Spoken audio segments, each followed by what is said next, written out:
Good afternoon, everyone, and we will call the meeting of the Tennessee Board of Regents to order. As you guys well know, in this Thursday afternoon session, this is the time for our committee meetings. So we welcome everyone to this session. It is great to be back on a campus here at Columbia State today. It is great to have the chance to be together.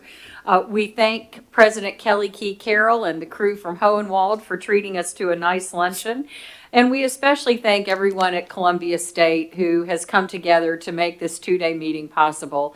I always say you're glad when we get here, but you're even more glad to see us go. So we will impose on your hospitality for about the next 24 hours, for which we are extremely grateful.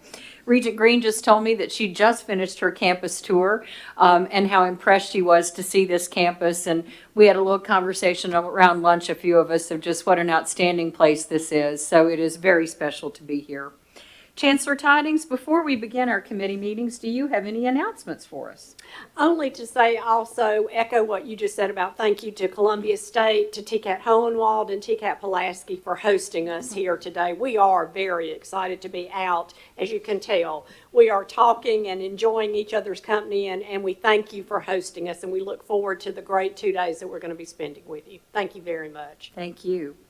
We have 5 committee meetings to get through this afternoon. We do have a bit of a time crunch on the backside so that we can adjourn to get ourselves ready for the 50th anniversary of the Tennessee Board of Regents tonight. So I do want to be mindful of our time. We will begin by calling on Regent Danny Varlin, who serves as chair of the External Affairs Committee, to kick us off. Regent Varlin? Yes, thank you so much, Vice Chair Reynolds. Welcome to the External Affairs Committee. I appreciate everyone being here and in attendance, and want to ask our Board Secretary, Mariah Perry, to please call the roll. Regent Apple. Here.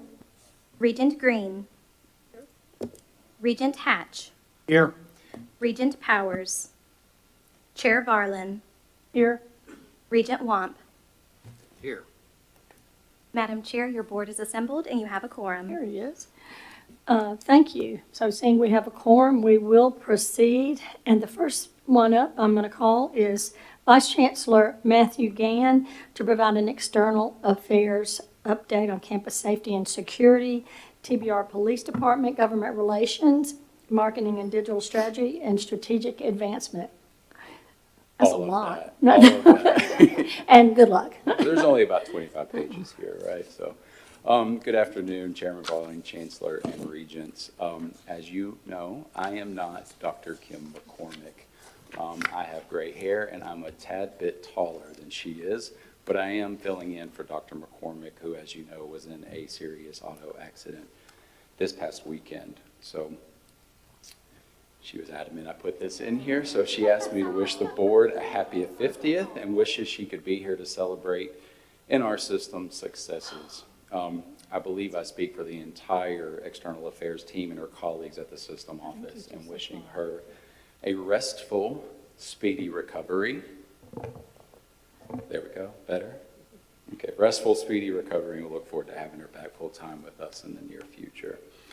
So I'm going to provide an update of the 4 departments within the Office of External Affairs: Campus Safety and Security, Government Relations, Marketing, Digital Strategy, and Public Relations, and Strategic Advancement.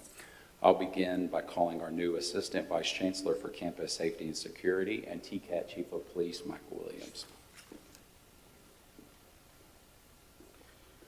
Thank you, Matthew. Good afternoon, Chairman Varlin, Chancellor and board members. My name is Michael Williams. I'm the Assistant Vice Chancellor for Campus Safety and Security and the TCAT Chief of Police. I began to work with TBR last month on May 2nd.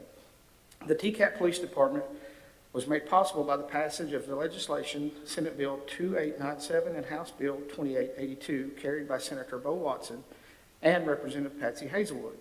This legislation funded campus safety officers with $2.3 million in reoccurring funding and $1.2 million in non-reoccurring funding.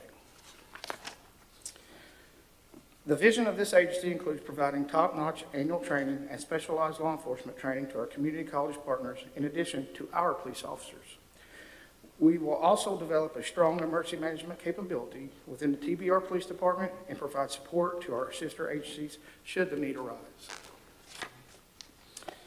In the 21st century, it is increasingly important for colleges of all sizes to offer the safest possible learning and working environment for students, faculty, staff, and visitors. With limited resources and unfortunately unlimited potential threats, police services and safety initiatives must be offered with a combination of economics and ingenuity in mind. The college system of Tennessee seeks to advance public safety at all our campuses by facilitating appropriate share of information and resources, advising college leadership on the best practice of providing frequent training and support to existing police staff, and fostering the development of police services where none yet exist. The development of needed police staff for colleges that do not yet have requires 5 key elements: planning, logistics, equipment purchase, police administration, and hiring and implementation. Planning. Leadership structures are different in the world of higher education, so compared to many organizations, and even more so when compared to local government, structures within the law enforcement leaders typically connect, identifying to bring all the stakeholders to the table. Logistics. As most campuses' safety resources for higher education institutions have been granted at the state level through general appropriation, there is a balance to pursue in logistical planning. Equipment purchase. To launch and maintain a quality police department, a supportive and responding purchase process is essential. That is everything from vehicles to the equipment the officer wears. Police administration. As much as we think of policing as a job out in the field and on the streets, there is much behind the scenes and a lot of work and resources in which we must properly budget and facilitate. And finally, my favorite part, hiring and implementation. As officers for a new department are sought, it will be important to find ways to tap into the networks through which experienced officers can apply to work for the department in development. However, it is also necessary to develop one or more avenues which inexperienced individuals with a passion for police work can get high-quality training and a direct pathway to service for TBR. Thank you. This concludes my presentation. Matthew? Does anybody have any questions? Thank you so much. Thank you, Chief Williams.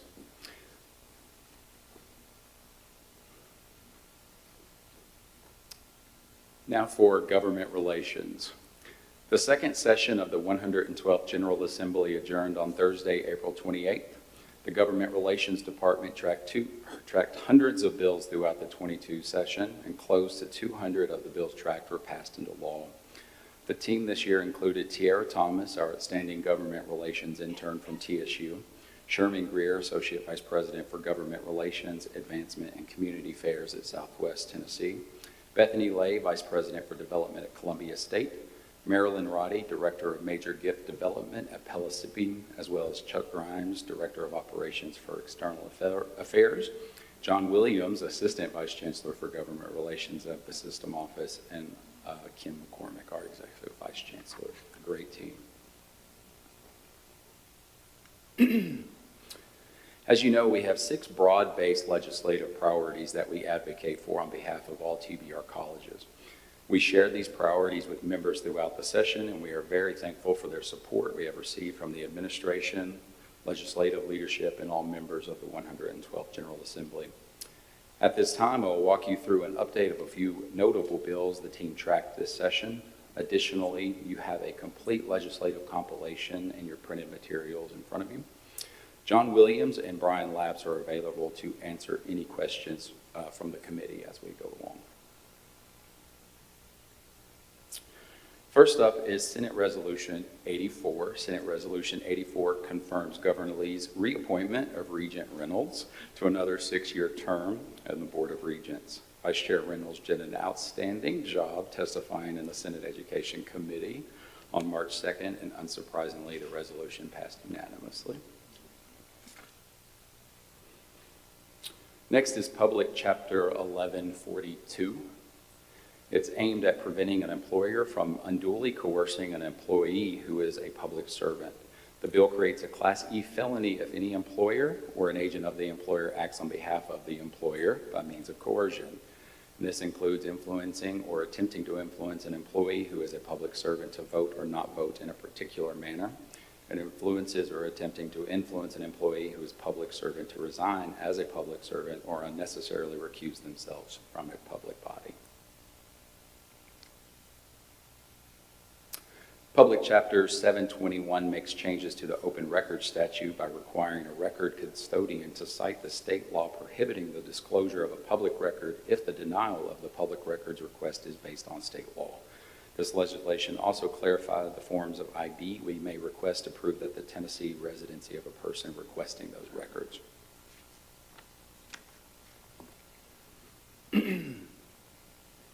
Public Chapter 1075 requires a state government entity, LEA, or an institution of higher education to take into consideration the working definition of anti-Semitism adopted by the International Holocaust Remembrance Alliance when determining if an alleged act which occurred on one of our campuses or electronically was motivated by anti-Semitic intent.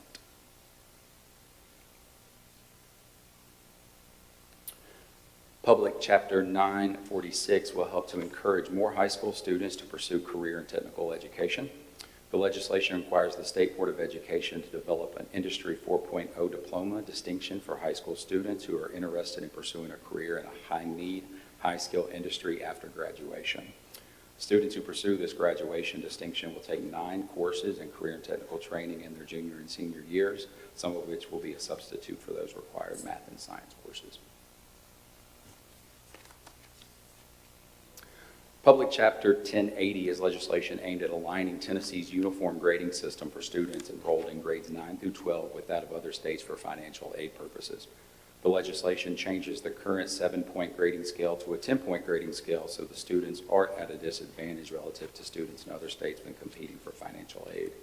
An example is 92 in another state might be an A, but currently a 92 in Tennessee is a B. Students in other states may have the same numerical grade but a higher letter grade, and this bill helps to fix that. Public Chapter 845 is a follow-up to last year's name, image, and likeness legislation. It makes various revisions to the statute, including specifying that a parent, sibling, grandparent, spouse, or legal guardian of an intercollegiate athlete who represents the athlete for the purpose of securing compensation for use of the athlete's name, image, or likeness is not considered an athlete agent and is not subject to the requirements applicable as an athletic agent. TBR schools continue to be excluded from this legislation to provide maximum flexibility for our athletic programs.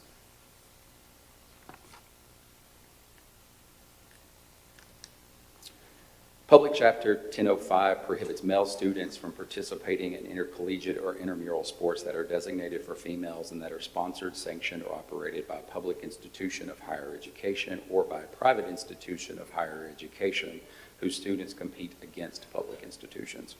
This bill also prohibits a government entity, licensing, or accrediting organization or an athletic organization from taking adverse action against an institution for maintaining separate athletic programs for students of the female sex or retaliating against a student who reports a violation of the bill.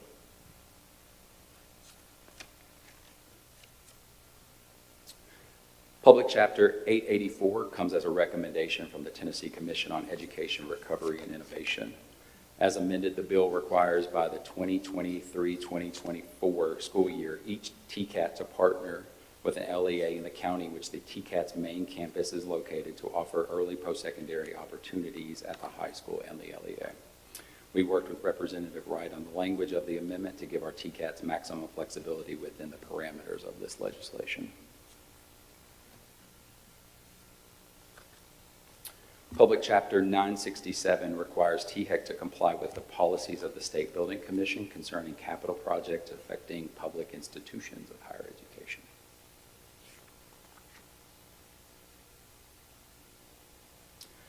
Public Chapter 738 removes the requirement that a certain state property, including property owned by a state college or university, be appraised twice prior to disposal, but rather recognizes and authorizes the State Building Commission to require a second appraisal if necessary. Public Chapter 712 is an administration bill that increases the monetary thresholds with respect to major maintenance and lease agreements with the goal of expediting the process. The legislation increases the monetary threshold from $100,000 to $250,000 for which is considered major maintenance with respect to repair or renovation of state buildings or structures. It also increases the monetary threshold from $150,000 to $250,000 of any lease to state government which is greater than 5 years and therefore required to be approved by the Attorney General's office or the State Building Commission.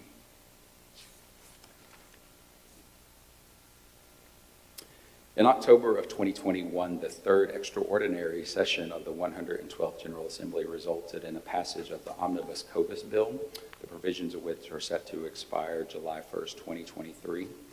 So Public Chapter 896 extends certain provisions of the COVID Omnibus bill, including the prohibition of COVID-19 vaccine mandates by government entities, schools, and local education agencies by removing the expiration date.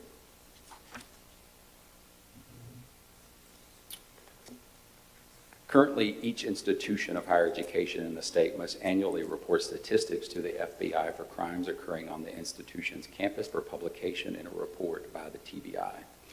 Public Chapter 958 adds a requirement that each report must be certified by the president or chancellor of the respective institution or the president's or chancellor's designee and must include the certifying official's position.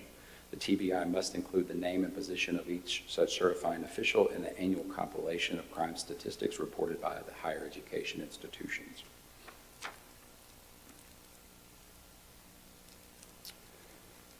Senator Briggs and Representative Reagan are strong advocates on behalf of our veterans and students who serve in the military. Public Chapter 971 permits public institutions of higher education to classify veterans and military-affiliated individuals as Tennessee residents for the purposes of in-state tuition.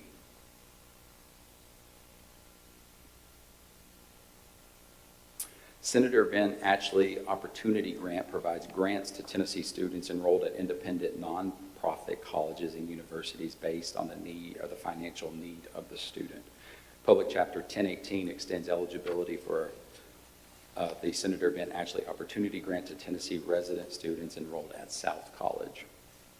This legislation applies to students seeking a Ben Ashley Opportunity Grant beginning in the 2022-2023 academic year. Public Chapter 1125 expands access to the Tennessee Promise Scholarship by authorizing a student who graduates early from high school or obtains a GED or a high-set diploma before the spring semester immediately preceding the student's initial fall enrollment to be eligible for the scholarship.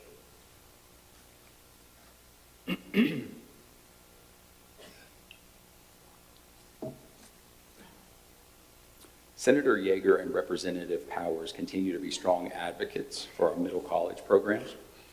They brought Public Chapter 1101, which originally increased from $1,250 to $1,650, the amount of middle college scholarships each semester. However, during the last session, the bill was amended, further increasing the amount to $2,000 per semester. We can't say enough how thankful we are for those two in this bill.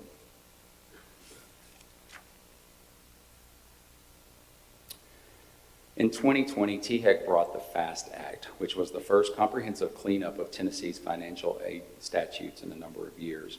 Public Chapter 1107 is a follow-up to the original FAST Act to revise and clarify additional provisions in the financial aid section of the code. One important note for our schools, the original FAST Act inadvertently made some students in short-term programs at our TCATs ineligible for the Tennessee Reconnect grant. This revision fixes that for our students to ensure their continued eligibility. We are thrilled about the passage of Public Chapter 1116. The Give Hope Act is an administration bill that was carried by Senator Crow and Representative Hicks. It does quite a bit for Tennessee students, and the final version of the bill does the following. It increases the Hope Scholarship Awards for students at a four-year institution to $2,250 per semester in the freshman and sophomore years, and to $2,850 in the junior and senior years. It increases the Hope Scholarship for students at 2-year institutions to $1,600 per semester. It adds a 5th course to the dual enrollment grant for students taking courses at a community college. It allows a student to use the dual enrollment grant for up to 1,296 clock hours at a TCAT starting the freshman year of high school, and lowers the age requirement for the Tennessee Reconnect grant to 23 years of age.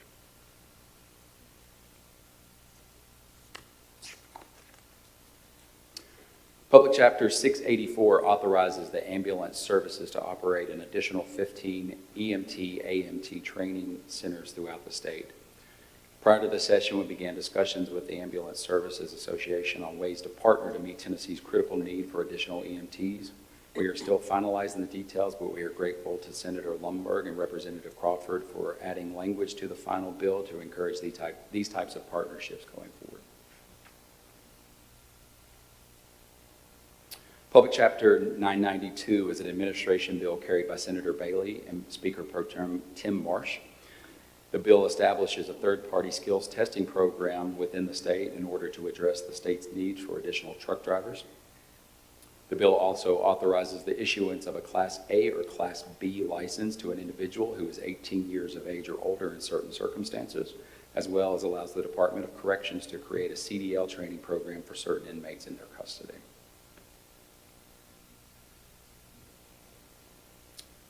Finally, we are extremely thankful to Chairman Watson and Chairlady Hazelwood for their advocacy for getting TCAT safety and security funding included in the budget.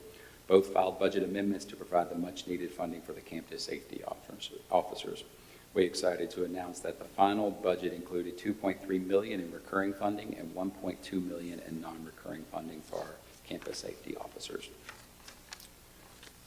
Now I'm going to turn it over to Brian Lapps to discuss a few final bills. Does anybody have any questions about the legislative update or want him to repeat any of that?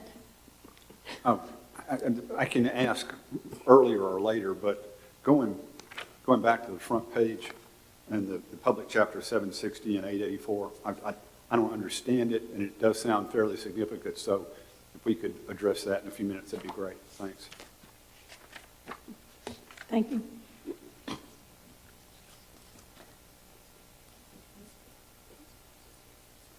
Good afternoon, Chair Varlin, Dr. Tidings, and members of the board. I'll just fill in quickly on a few of these that we've already talked about at the committee chairs meeting. Can you hold the microphone up just a little bit? Yeah. Can you hear me now? Okay. All you tall people, we can't hear you. Okay. Public Chapter 755, in addition to extending our life as a system for 4 years, also requires that committee meetings of the board be live streamed and archived. So we have already started doing that. Going forward, that's an amendment not to the Open Meetings Act, but it certainly has open meetings implications, as does the next one, which is an amendment to the Open Meetings Act. And what it does is it essentially says that any time that one or more members participates in a meeting electronically, we must have the meeting live streamed and archived on the website for 3 years. Again, this will affect, say, something like committee chairs, but it won't affect retreats or things like that where things are conducted live that are not formal board meetings. And the final one that I wanted to talk about was something that we've already talked about, certainly at committee chairs and even before it passed, I think at the March board meeting, which is the Divisive Concepts legislation, which you'll recall has 16 things that identifies as divisive concepts, basically relating to political ideologies and viewpoints. It prohibits schools from requiring that anybody believe those things, since our schools are generally in the business of educating people and letting them come up with what they believe and not requiring that they believe anything. We don't think this will have significant impact. Nevertheless, we've been educating some of the people on the campuses about these issues, and we continue to field questions about them. We continue to work on presentations to provide to faculty and others for coming fall semester. So unless there are any questions on those topics, that would conclude what I'm to talk about. Any questions? Thank you very much, Brian. Regent Gill, I think that Chancellor Tidings can answer your questions. Yeah, Matt, I presume you were the one that covered this. It was, can you just review, it's the second item down on our handout, and it's Public Chapter 760. What's the significance of that? And Regent Gill, this is to allow colleges to actually go outside their service area to establish programs with schools, with LEAs, if they so choose to do so. So it gave us the ability to do that. And the one below it pretty much says that if in your service area where your main campus is located, you should have a dual enrollment agreement with that site, and then encourages us to have a center or a site in all counties in the state. But what is in terms of the relationships, look at the 884, I guess, and it didn't take me a second to reread it, to be honest with you. But it says that, in essence, it seems to me to be saying that if there's multiple LEAs there, that we can just pick out one. Is that right? No, we have to work, we are required to work with the one in the home county of the site, the main campus of the college. Yeah. But the other counties. So Chattanooga State in Hamilton County? Correct. Okay. Correct. They are required to work with them. But we can go outside that area to work with others if requested by other counties. We can go out. And in 760, it seems to have, it adds flexibility to pick and choose some. Is that right? That is correct. So we can go and pick a K-12 or rather an LEA if there's several different districts there, and we can pick the ones that seem to work the best for us or whatever? If a K-12 system wants to work, say you've got a K-12 system in Hamilton County and they want to work with somebody in Dixon, they can do that. That gives them ability to go across. It gives the K-12 the ability. Well, or us as well, Okay. to do that work with them. So it opens up the door for all of us to work across the state in any district where it makes sense. Okay. It took the governors off of us to allow us to go out. So what's the implication of that? I mean, so if it's more flexible, is there competition coming down the road? Are there some schools that have been reluctant, some schools that are aggressive, and we get to, I mean, what's the end? There is definitely competition there, and there has been, and all this does is give us the encouragement to make sure that we're at the table having that discussions as well. Okay, thank you. Any further questions on that? Okay, Associate Vice Chancellor Dan, you may continue.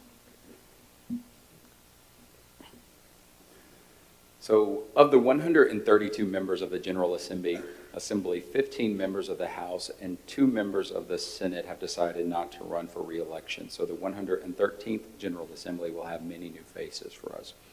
The 113th General Assembly will convene at noon on Tuesday, January 10th, 2023. And that will conclude our government relations update. Are there any questions for John or Brian?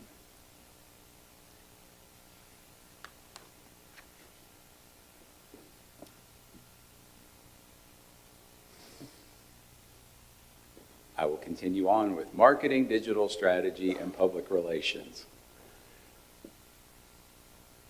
The Department of Marketing, Digital Strategy, and Public Relations really works as an agency model. We coordinate statewide advertising campaigns and public relations efforts, assist our colleges with strategic direction, provide creative and design services to the system office and our technical colleges, and we manage all the system web properties, including all the TCAT websites. And our mandate really is to promote the concept of community and technical colleges and the opportunities that they provide statewide, elevate the perceptions of the community and technical colleges as well as the system, and educate and inform decision makers like state, local, business, and industry. And we can't and we don't operate in a bubble. We have multiple stakeholders in our work. Students are the most important, but reaching students with the needed messaging isn't necessarily so straightforward, and it is complicated.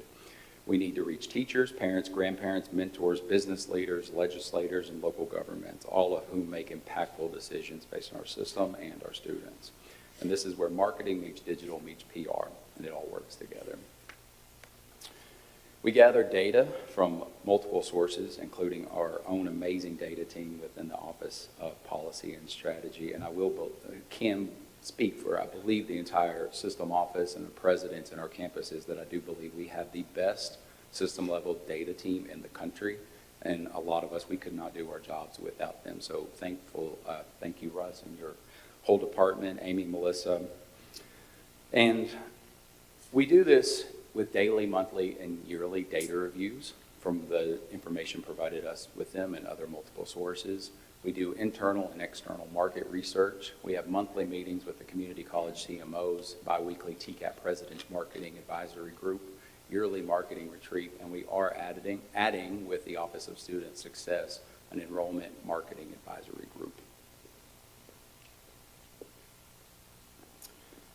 And we use an omni-channel approach for our marketing efforts, which involves all channels of placement where everything revolves around the customer, whether that is the student, a legislator, a business, industry leader, or local government. And omni-channel marketing uses different channels to work towards a single goal with a more uniform approach. And our system is geared to look at the processes from the customer's point of view, the student, the industry looking to relocate. By doing this, the process is able to fulfill their needs and not necessarily ours. Like our colleges, it's a made-for-you approach to education. An example of this is when an artist markets a song, they have a multitude of options to get it out there, whether it's social media, whether it's paid advertising, whether it's publicity, whether it's working through the record label to put banners up front of clubs. It's a multi-channel, omni-channel approach. It's seamless and effortless, and it offers a high-quality experience to that user. And we accomplish this by identifying our college's USP, which is the unique selling proposition. USP is the one thing that makes our colleges better than the competition, including our situation of people going straight to the workforce without a certification, diploma, or degree. With both our community and technical colleges, our USP is the flexibility, its ability to scale, like workforce programs to transfer programs and then beyond, and how quick we can accommodate this for our students as well as business and industry. And Ford is a great example of this. And so our situation right now, which I'm sure you're going to read a little bit about this or be presented this, is we have a low unemployment rate in Tennessee. We have a workforce shortage with wage inflation, and we have a pandemic. To quote Dr. Jackson from Nashville State in the New York Times, if you've got housing costs rising, gas prices going up, food prices going up, and short-term decision is, let me make money now and I'll go back to school later, which we all know is not a good decision.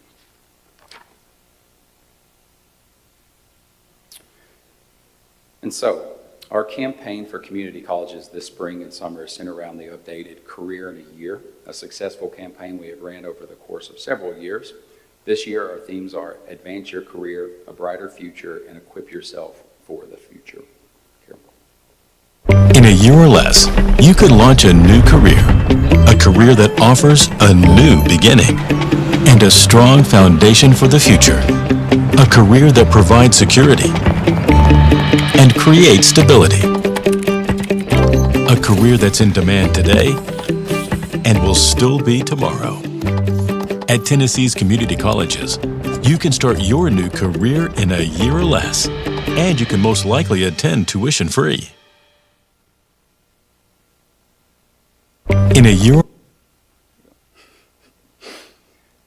We also have a multitude of dimensions to this campaign, and includes statewide messaging that's localized per campus, and meeting with the marketing directors, they chose the messaging they wanted for their service areas.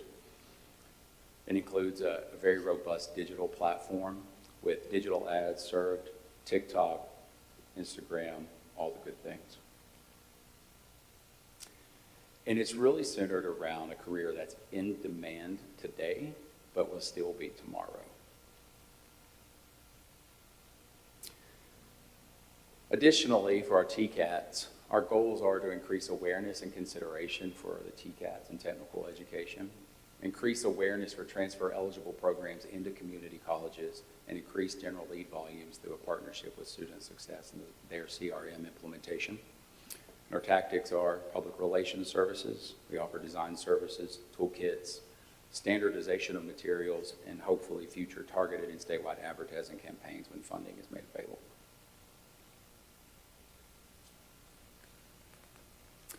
And these are a few examples of things we've worked on specifically with the TCATs, including the Blue Oval City Workforce Development Strategic Plan with Jeff Sisk and Carol Perrier. Worked with the Economic Power of Skill, which is our capital campaign, or capital outlay campaign, I should say, with the governor's office, and also working to design things for the technical colleges for the recruitment efforts.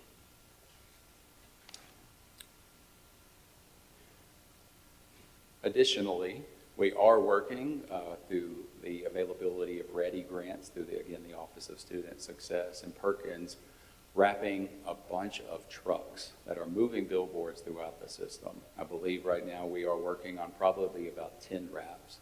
The beautiful part about these is when our students are actually going out and training for their CDL licenses, they are moving billboards for the system and moving billboards for our campuses. And if anybody knows the cost of billboards, these will be much more economical over the long run.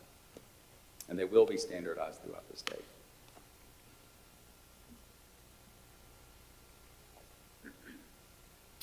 I'm also excited to announce that we are launching a system-wide TCAT slogan, which is "We Build Careers."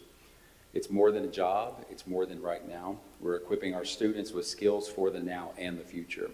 We build long-lasting, sustainable careers where students will have the option for themselves and their families. As you're aware, a guiding element of our updated strategic plan was promoting our programs and the impact of an easy-to-understand visual way. And during the legislative session this year, we successfully ran a series of social campaigns highlighting the economic impact of our colleges, which is substantial to the state of Tennessee. We plan to continue to run these types of campaigns to inform the public of why our colleges matter to their communities and how graduates from our community and technical colleges really do power Tennessee's economy.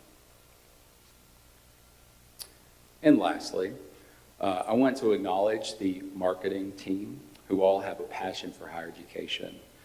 Most of what we do to promote the system is for promoting presidents. We promote our students and TBR offices in our colleges, and we really don't promote ourselves that well. So I wanted to give them a moment to in the spotlight and say thank you. And many of you probably haven't met some of these people before, but some of them will be at the dinner tonight, and I encourage you to say hello. So, Madam Chair, I'm happy to take any questions from the committee. Here's a broad one. What works? So everybody knows we're in an environment where fewer people are going to college.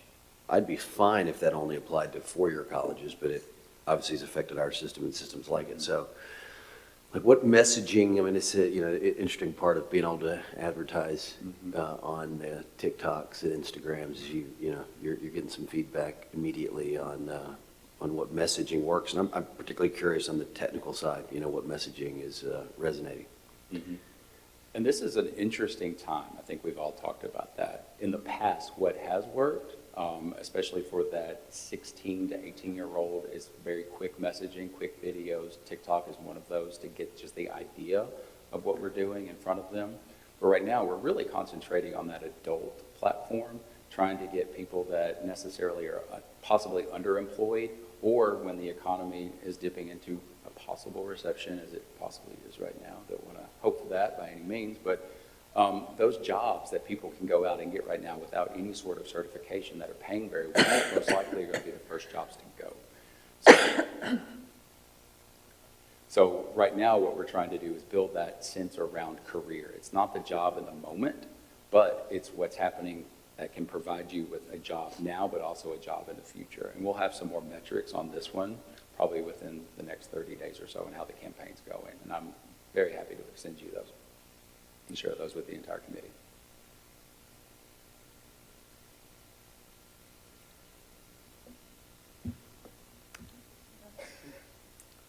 Matt, One of the slides you mentioned with the career in a year was the CDL and kind of, getting that trucking license. I believe you have to have a lot of hours out in addition to having the CDL. How are we positioning those students to, not only get the CDL license, but have enough hours to be able to walk into a logistics company and get that job? Mhm. I am not an academic expert when it comes to the TCAT services and how many hours they have to do, so I'll probably defer I'll to jump Dr. in. James. They actually have the number of hours that they need when they graduate from the program. Oh, That is good. one of the things that we make sure of before they can go and sit for their licensure. We make sure they've got the number of hours that are required. I like the addition of the career in a year. I think that's effective. Especially these kids who are looking to get something going right away, immediately. And I will add one piece of the career in the year, and this is something our colleges do an amazing job at. When they hear the career in the year and they can have something within that year, our advisors on our campuses, the admissions departments come in and they actually walk them through, this is what you can do in a year, but this is what you can do if you stay for 18 months. This is what you can do if you stay for 24 months. So it is trying to get people in the door and as well as bring them up to what they can do in the future. This is more of a thought. When I see the wrap of the 18-wheeler, it's awesome. Don't doubt at all. That's wiser than buying a bunch of billboards. I can't help, and Jim Barrett from TCAT Chattanooga is going to know exactly where I'm headed here. I can't help but go back to one of my initial curiosities when I was appointed to the board, and that is how well do people in different parts of the state know and understand what a TCAT is, right? And I'm looking at that, and obviously training is the lead on the side of the truck, but then secondarily it's TCAT followed by the, obviously our consistent nomenclature. If I were in your role, I'd be curious enough to go and try to survey it and get some feel, even in different parts of the state. And I say that having been pretty transparent that I think in Chattanooga we face a unique challenge because our community college and TCAT sit on the same dirt, and so there's just conflation and confusion at times. But just in general, I think it'd be interesting for us to kind of better understand in different parts of the state. My hunch is if you could ever focus even a survey on the smaller regions of the state, like in Scott County, where there's two TCATs in Huntsville and Oneida, my guess is everybody, for all intents and purposes, knows what the TCAT is. But then in some of your kind of mid-size and larger markets, it'd probably be the opposite. Yeah, we do perception surveys for the community colleges every few years, and I do think adding the technical colleges in there is a good idea. And that's something the Chancellor brought on when she first started several years ago. When we mention TCATs, when we mention them in any capacity, if we don't actually spell out the Tennessee Colleges of Applied Technology, we also try to refer to them as the technical colleges within the same area. So there is a little bit of understanding and education on those principles. And I totally think that's wise. It's funny, I was on our website about a month ago for some reason, and I thought it was interesting how freely you guys do use the term technical college. It may not be perfect. Everybody in the room may not agree with that exact description, but it does clarify. I mean, there's, some of you have heard me tell the story about my first year on the board. I would intentionally ask anybody that I got in a conversation with about this system, I'd ask them what TCAT was, and like 80% of people in Chattanooga thought it was TCAP. Like they just thought it was like a standardized test, and they're not even conceptually on the same page. But I think, for sure it helps to, in kind of supporting copy for it to be clarified as a technical college. I agree. Any other questions? All right. Last but not least. Yes, thank you. Now, I'd like to call upon Assistant Vice Chancellor for Strategic Advancement, Chris Perkins, for updates in the department and for the Foundation of the College System of Tennessee update.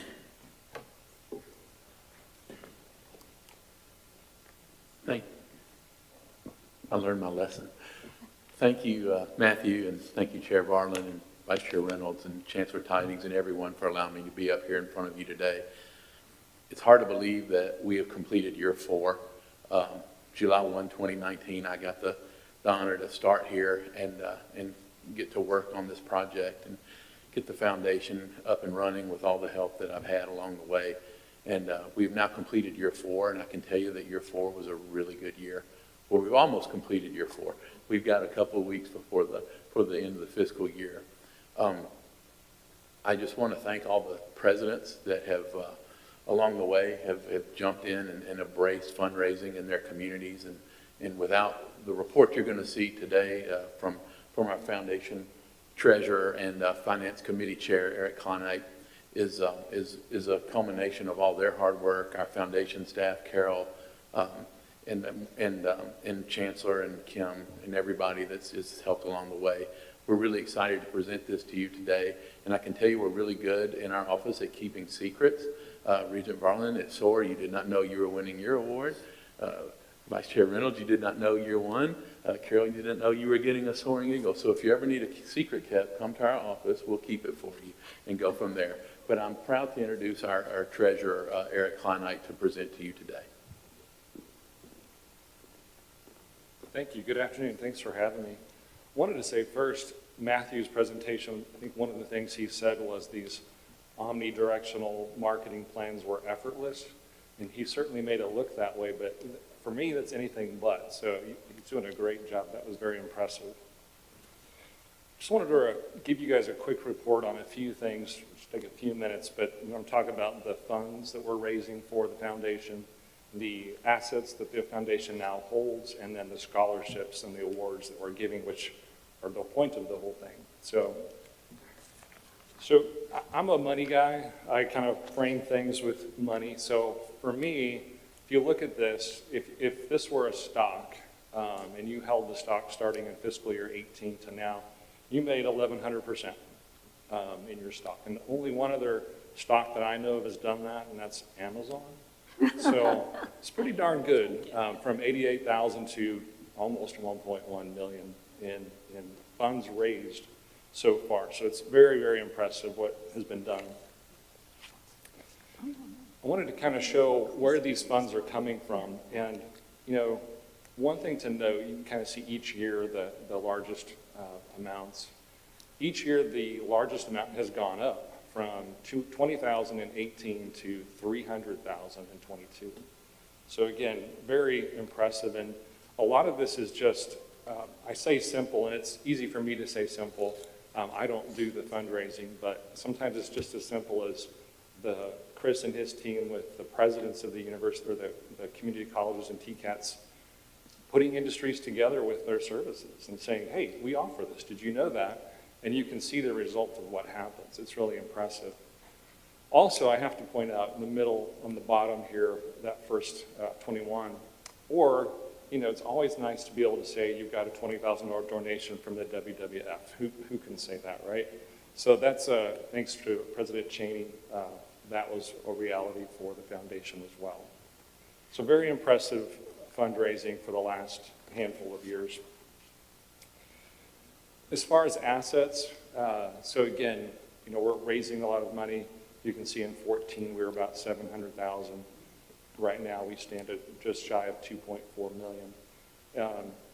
If you flip the slide, starting in, you know, again, 2018 is really when this was reconstituted. That's a 150% increase in the 4 years that we've really been hitting this harder. And so again, just a phenomenal increase and improvement on what was a good system or a good process for raising money, but an even better one now. So scholarships, and again, this is really what it comes down to. This is why the money gets raised.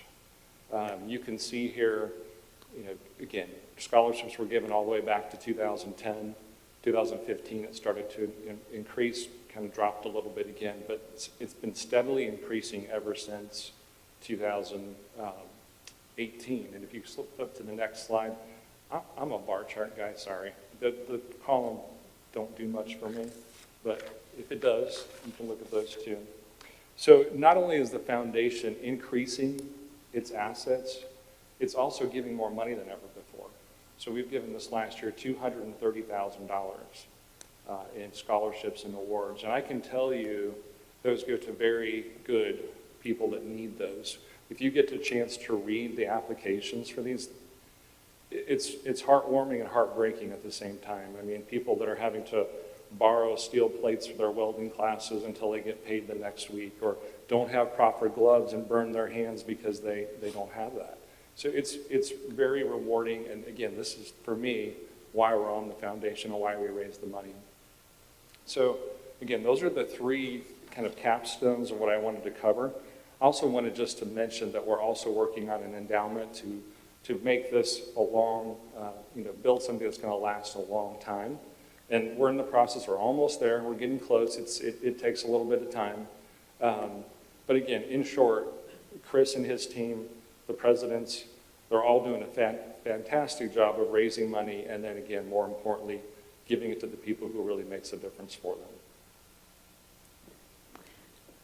Does anyone have any questions for Eric? Eric, I just want to take a minute to say thank you. Eric is a volunteer. He has been chairing the Finance Committee for our foundation for the College System of Tennessee. He is at every meeting. He is brilliant, and a lot of the leadership and the good things that are happening are because he is so involved. I just want to let you all know that in case you don't realize he doesn't work for us. He's a volunteer, and he's here today, and we just appreciate everything that you do, and you are taking this very seriously, and we just can't thank you enough for your time. So thank you so much. Thank you, I appreciate it.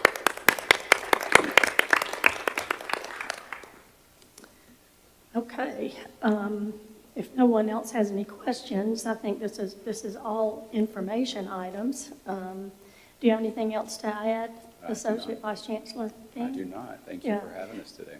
Well, thank you so much. We don't need to vote, so if there's no further business to come before the committee, we will stand adjourned. Thank you, Chairman Varlin. Thank you all. Well done.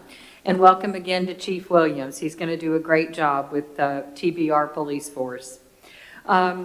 I want to take just a second and give Joel and Kazadi a chance to work on our sound, if you guys don't mind. It's hard to hear, a little muffled, and I know this talented team just needs a minute maybe to reset us, if you guys don't mind. I was beginning to think it was just me, so I'm happy to know there were some others. I thought it was me too. Can we take the same time to go to the men's room? Is that possible? Yes, sir. And you don't need our permission.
I will now turn the floor over to Regent Duckett to call the Finance and Business Operations Committee to order, please, sir. Thank you. Madam Chair, will you please call the roll? Madam Secretary, I'm sorry. Chair Duckett, Here. Regent George, Here. Regent Gill, Here. Regent Green, and she has stepped away for a moment. Regent Hatch, Here. Regent Womp, Here. and Regent White. Here. Mr. Chair, your committee's assembled and you have a quorum.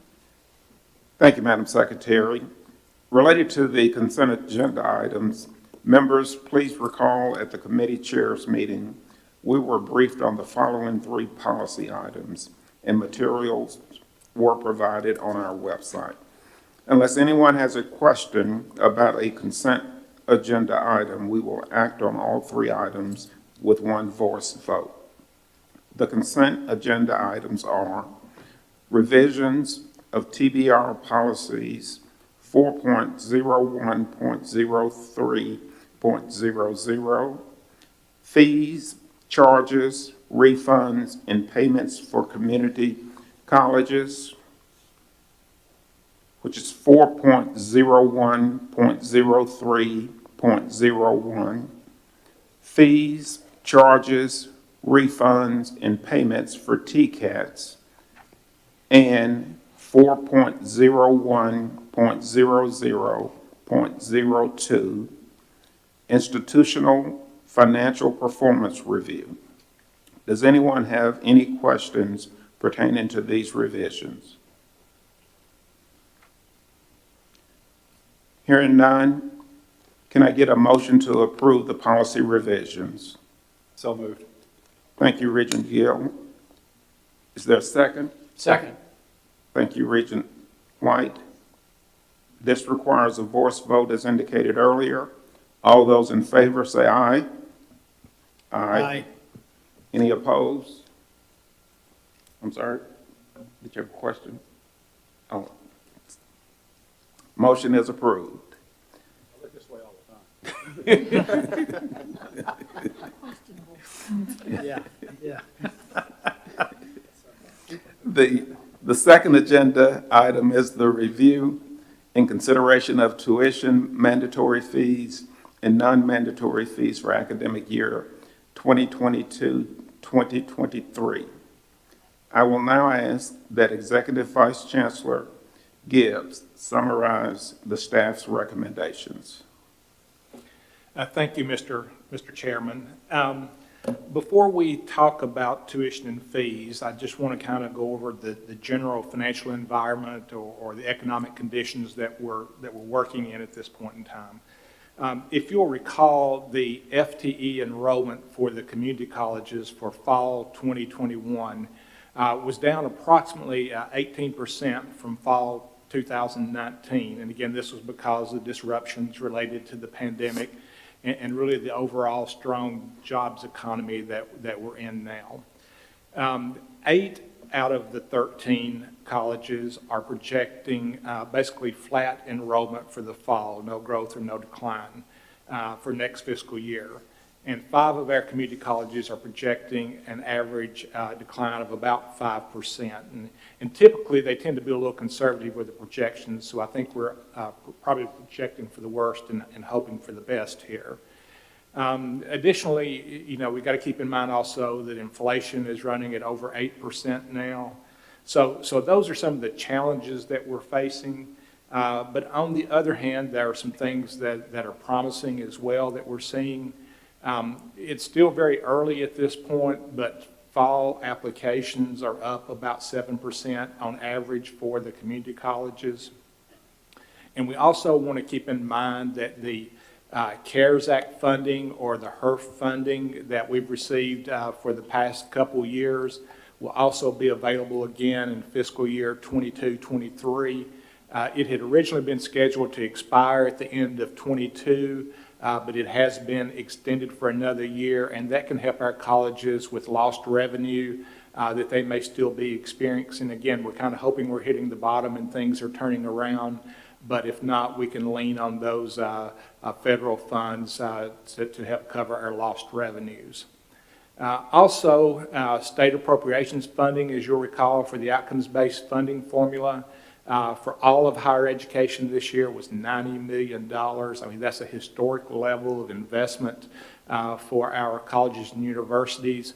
To kind of put things in perspective, last year we received in all higher ed around $36 million, so this is a huge investment in higher education.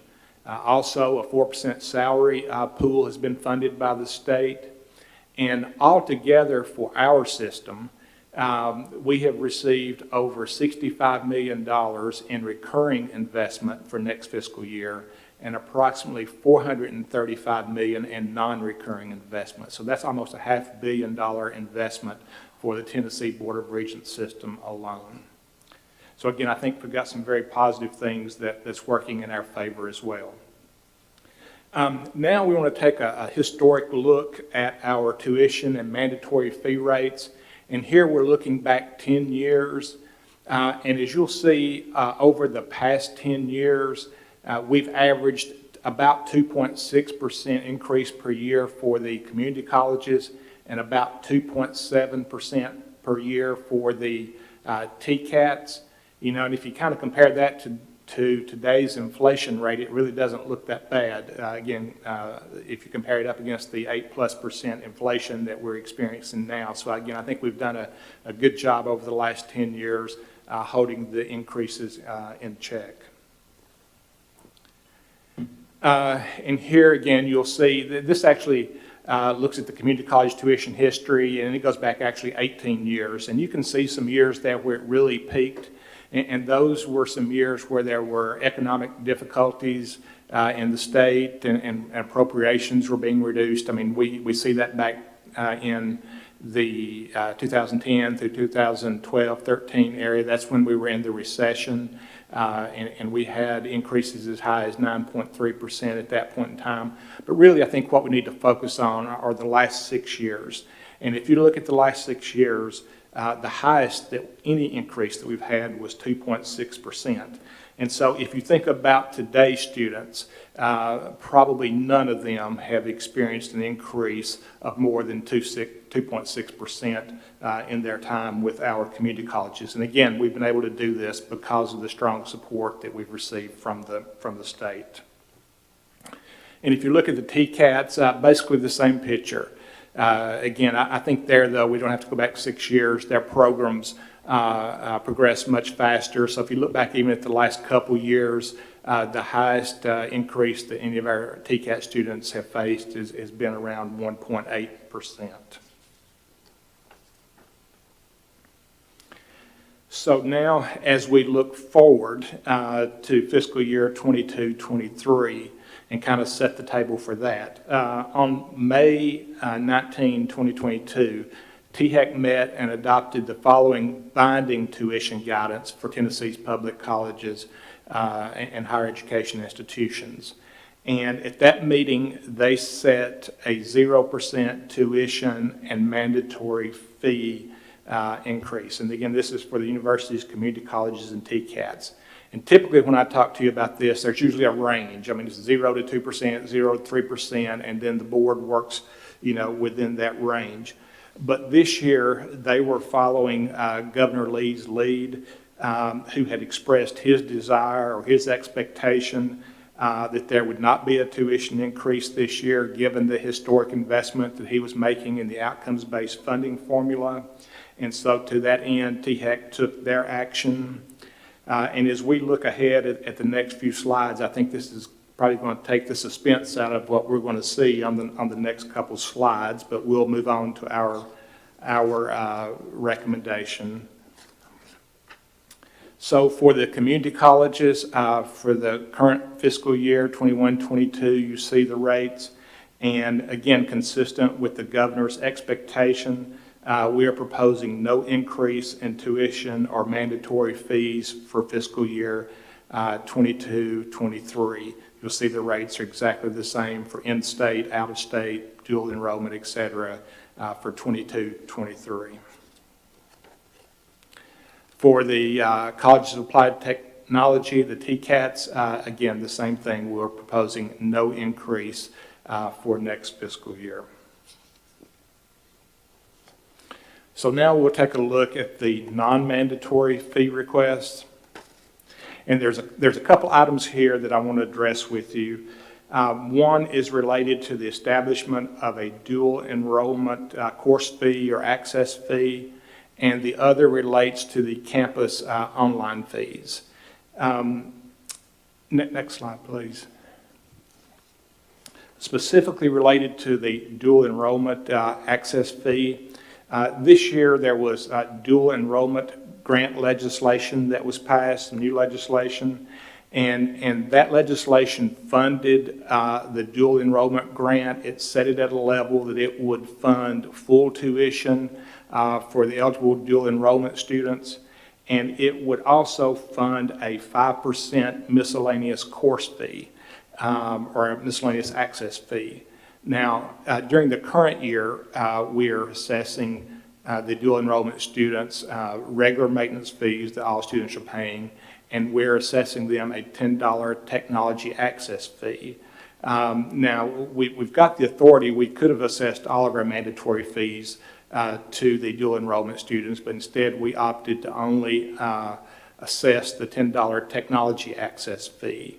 But again, with the passage of this new legislation and the funding of a 5% miscellaneous course fee, we are going to drop the technology access fee and not assess any other mandatory fees other than this 5% miscellaneous course fee that will be covered by the dual enrollment grant funding going forward. For the campus online course fee, if you'll recall, we addressed this last year as well. We have 7 schools that currently assess an online fee. That's Chattanooga State, Cleveland, Columbia, Dyersburg, Jackson, Roane, and Walters. And because of the pandemic and so many courses going online last year, and again, in an attempt to remove any barriers to students attending during the pandemic, we suspended the online course fee for a year. This year, as I've mentioned, enrollment is still down 18% from the pre-pandemic levels, and we know there's still struggles out there. So we want to recommend again that for next fiscal year, we suspend the online fee again. This will save our students about $2.6 million. And again, knowing that we've got another year of the CARES Act or HERF funding available to help cover our lost revenues, it will cover any revenues lost by the suspension of this fee for these community colleges. So again, it will be our recommendation to suspend that fee again for another year. So with that, Mr. Chairman, staff recommends approval of no increase in tuition and mandatory fees and approval of non-mandatory fees as presented for academic year 22 and 23, as shown on slides 9, 10, and 12 of the presentation. Thank you, Mr. Gibbs. You've heard the recommendation of staff. Does any member of the Board of Regents have any questions for him?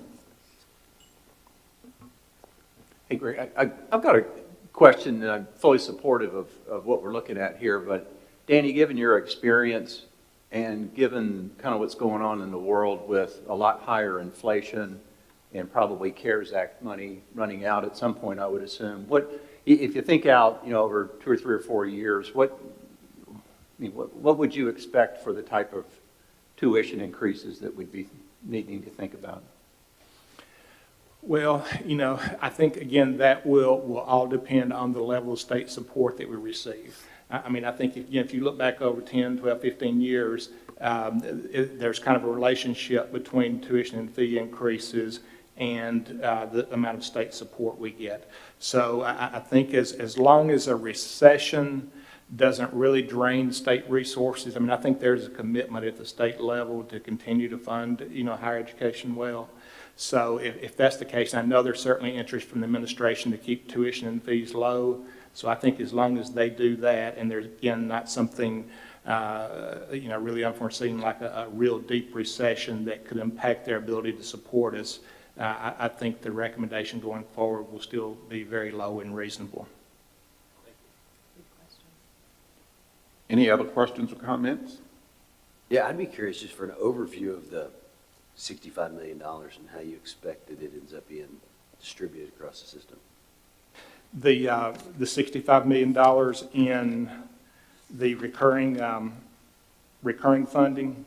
I don't have what you have in front of me. With the money that's tied to the formula. Oh, the money that's tied to the formula, yes.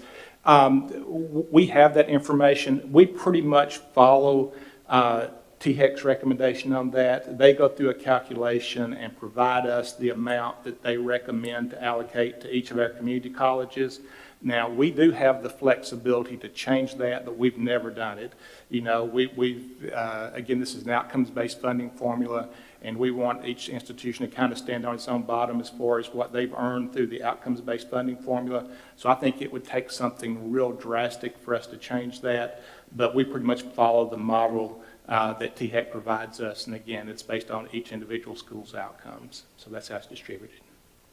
Is there somewhere we can see how Yes, that ends up? I can get that. I can get what that the for you by impact school. is. Yes. And that ends up being determined by, most of those that are in the room here, right? That's exactly They're right. gonna get a lump sum, and even though certainly we're in an inflationary environment that makes just about everything more expensive, I assume, that's a big number. Yes, yes.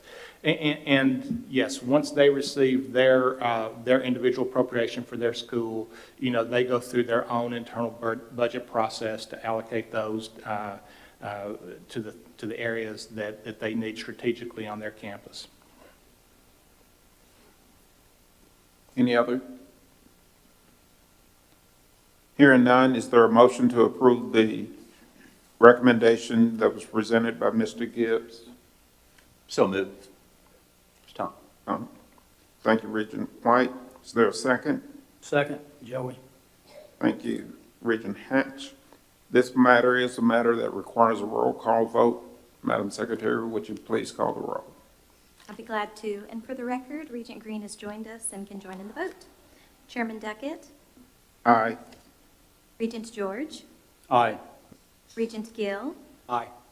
Regent Green, Regent Hatch, Aye. Regent Womp, Aye. and Regent White. Aye. Motion carries unanimously. Thank you, Madam Secretary. The third agenda item is the review and consideration of funding operations for the 2022-2023 fiscal year and approval of the finalized estimated budget for the 2021-2022 fiscal year. I now call on Executive Vice Chancellor, Mr. Gibbs. Thank you, Mr. Chairman. And if you all will recall, basically we have 3 budget cycles each fiscal year.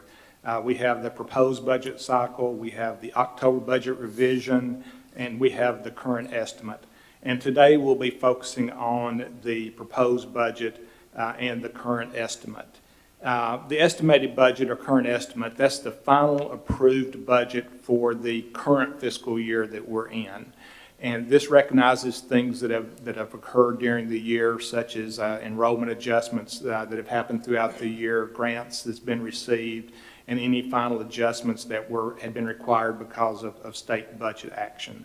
So again, we'll be presenting that today for the, again, last budget in the current fiscal year.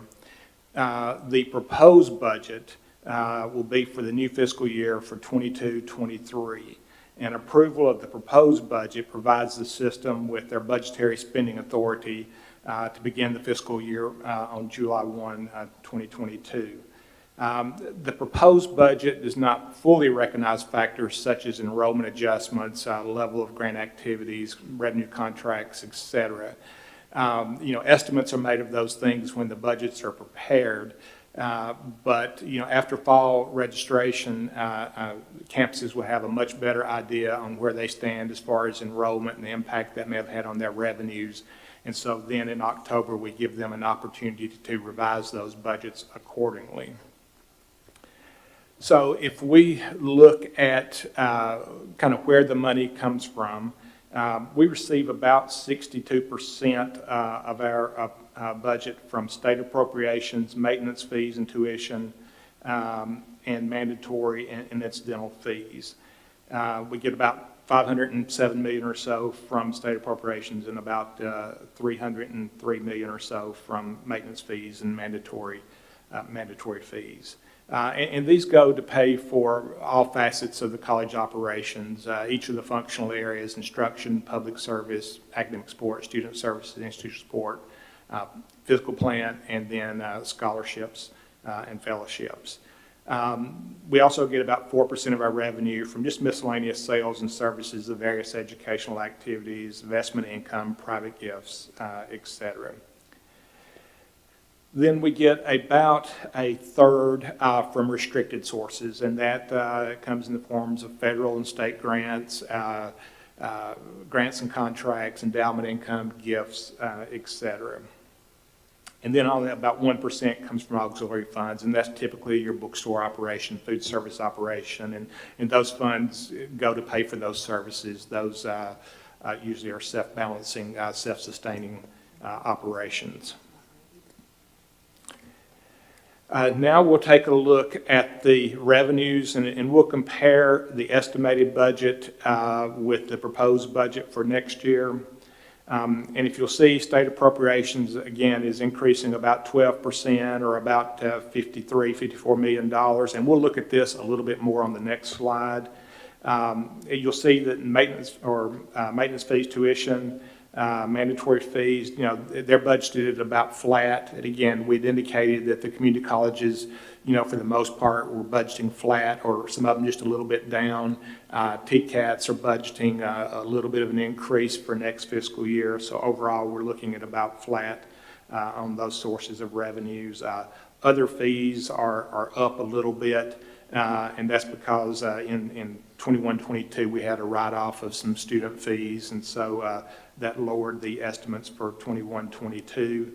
And then again, looking at sales and services and other activities, that's down about 36%. And that's related to the HERF funding or CARES Act funding for lost revenue that I had mentioned. Schools booked those revenues, a lot of those in 21-22. And at this point, they're not estimating quite as much for next year. And a lot of schools will wait actually until they see, again, final fall enrollments, and then they'll adjust their budgets in October to account for more of the lost revenue based on what they've seen in the fall semester. So if you kind of draw a line there, that covers what we consider our unrestricted funds.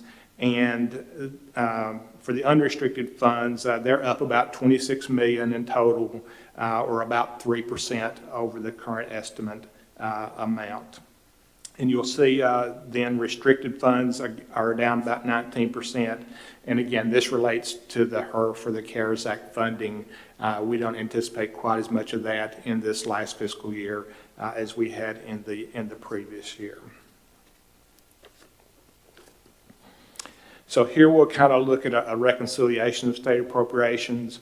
And here we're looking at the current year appropriations of about $453 million compared to the proposed appropriations for next year of about $507 million. So to kind of reconcile those two numbers together, the first thing we do is we back out any non-recurring items that we received in the current year's budget. Some of those included, for example, the TCAT waitlist funding that we had received. There was about $25 million of that. We'd received some funding for competency-based education, correctional education investment, and some equipment for TCAT Morristown. Those were all non-recurring items that were included in the current year budget. Then we look again at the funding improvements for next year, $26 million, group insurance, salary pool money. So again, those are all new appropriations. Our sales program, Previously, the state had appropriated those funds to THEC, and then they awarded them to us through a grant process that made them a restricted grant to us. But this year, through some legislative action, the state is just appropriating those funds directly to the board now, so that's about $3.2 million. And then new initiatives that were funded. If you'll recall, some of those included some more TCAP waitlist money for year 2, the TCAP Morristown truck driving program, more funding for the CDL course expansion of about $1.7 million, some correctional officer training, some more correctional education growth funding, and Megatronics, and then the police funding that we had heard about earlier. And again, there was some more non-recurring funding as well, and that was informed for more equipment and facility work related to the wait list, and the TCAP Morristown truck driving program, as well as the CDL course expansion.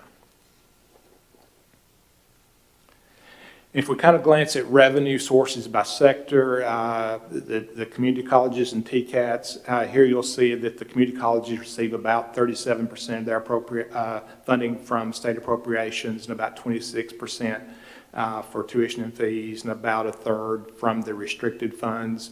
The TCATs receive a little bit more in appropriations, about 39% of their funding, about 20% from tuition and fees, and again, about a little over a third from grants and contracts.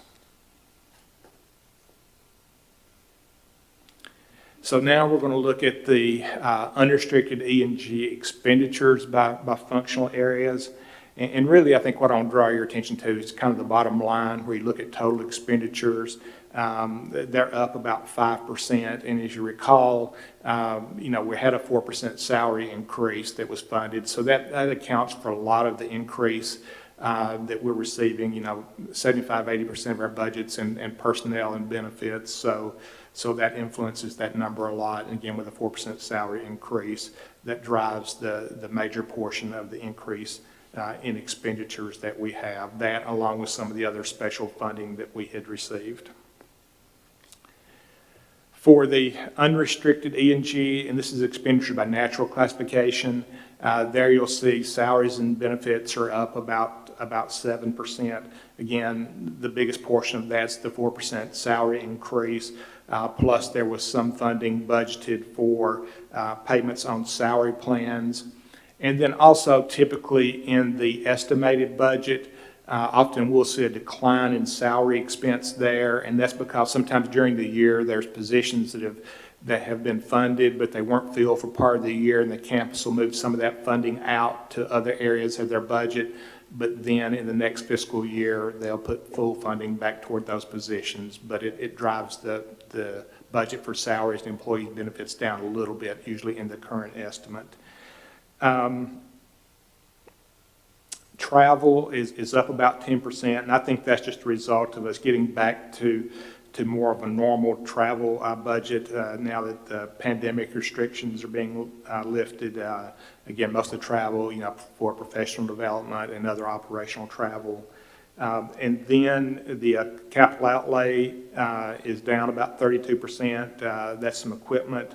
And again, as I just mentioned, in current estimate, often schools will move money out of the salary line if it wasn't spent there and move it to other areas for non-recurring expenditures, and that's what happens there. I think you see money probably move down into the equipment line, and that was spent on equipment needs for the campuses.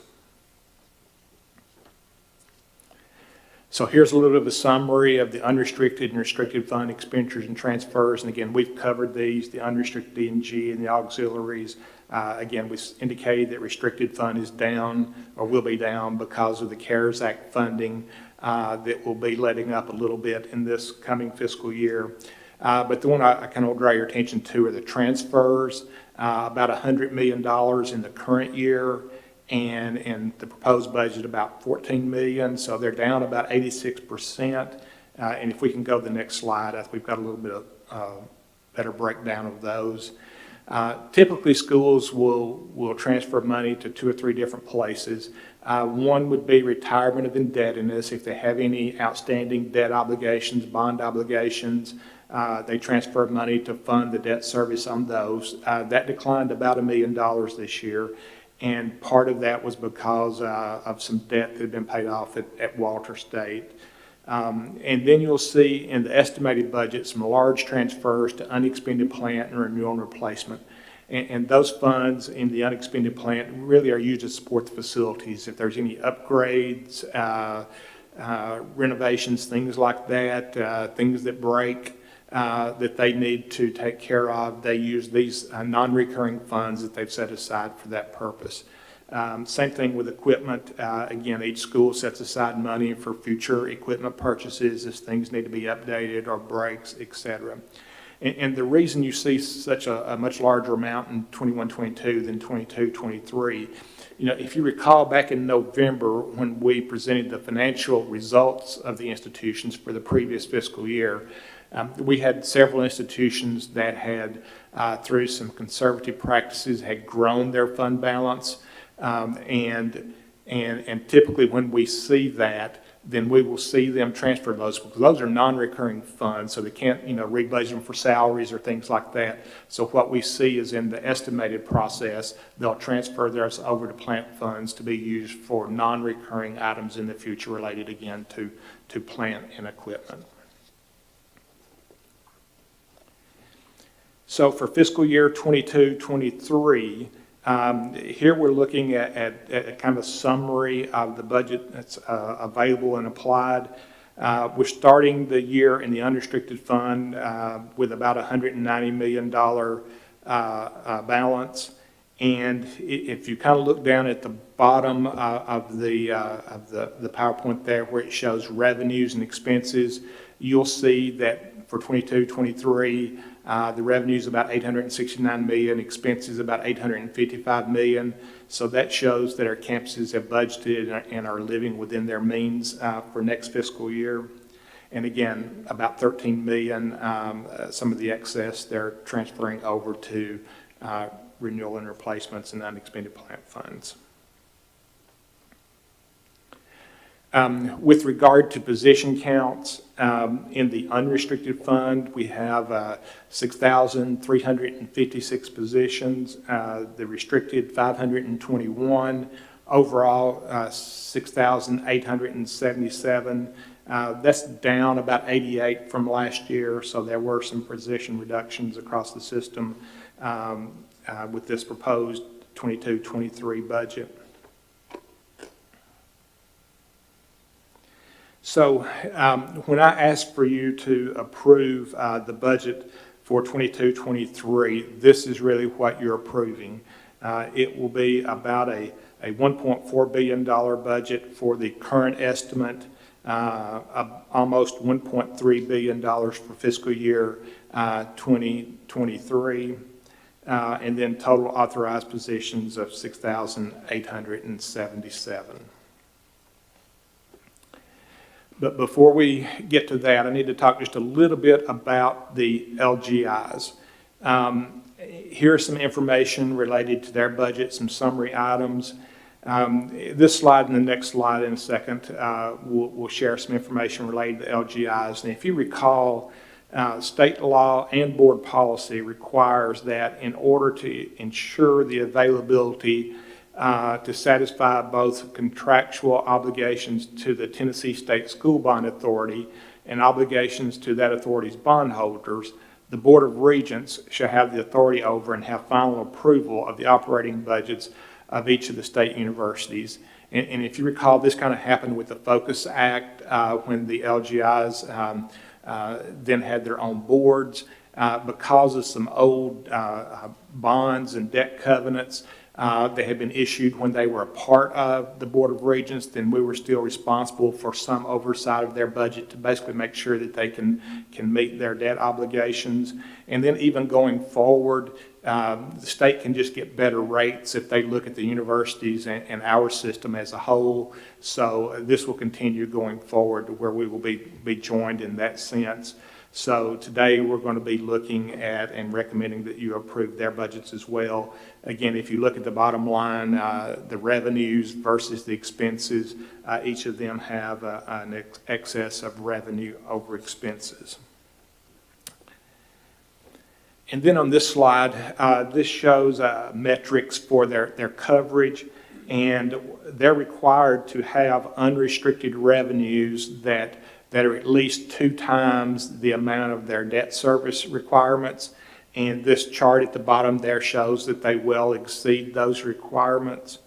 And so really to that end, the university budgets have been reviewed by our staff in accordance with TBR policy, and the university budgets have been determined to meet the debt service coverage requirements. The budgets also have been found to be mathematically accurate, and the universities have certified compliance with the required bond and debt representations. And so unless otherwise noted, no other judgments have been made regarding university budgets. Again, we just look at them to make sure that they can meet their future debt service requirements. And Mr. Chairman, that completes our presentation. And with that, staff recommends approval of the fiscal year 21-22 and fiscal year 22-23 budgets for the TBR system as presented, as well as approval of the LGI budgets for fiscal year 22-23 as presented. Thank you, Mr. Gibbs. Are there any questions or comments? There was a lot of information that was covered. Hearing none, is there a motion to approve the funding for operations for the 2022-2023 fiscal year and approval of the finalized estimated budgets for the 2021-2022 fiscal year? And please note that this will include approval of the LGI budgets as required by board policy. So moved. Thank you, Regent Gill. Is there a second? I'll second. Thank you, Regent George. This item requires a roll call. Madam Secretary. Chairman Duckett, Aye. Regent George, Aye. Regent Gill, Aye. Regent Green. Aye. Regent Hatch, Aye. Regent Womp, Aye. and Regent White. Aye. Motion carries unanimously. Thank you. The fourth agenda item is reviewing and consideration of the capital budget recommendations for the 2023-2024 fiscal year. I will call on Executive Director Dick Tracy to review the capital budget recommendations for us. Mr. Chairman, may I address Mr. Gibbs before he gets too far off the stage? Yes, please. As you all will recall, in our last board meeting, Vice Chancellor Gibbs indicated that he was going to, in retirement, take a luxury cruise, and I inquired as to where he had buried the money for the cruise in it. I have looked extensively. You can't find it. I mean, his skills run really deep. But he has promised me that upon the expiration of the statute of limitations, that he will show me where it went, and I anxiously look forward to it. But what I really want to say is he is a very talented individual. He's been great to work with. I'm sure that there'll be lots of nice things said about you, but I don't want to miss the chance of not being there. So, Danny, enjoyed it. Thank you for your service.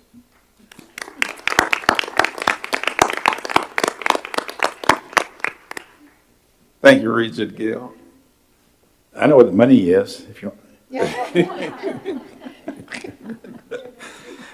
Thank you, Chairman Duckett, members of the committee, for your consideration to present the staff's recommendation for the 23-24 Tennessee Board of Regents capital budget request. Please direct your attention to the screens and materials before you. As you know, there are 3 classifications of projects, and they are the capital outlay, capital maintenance, and disclosed projects, which are projects that are funded by other sources. These are in accordance with the guidelines of THEC.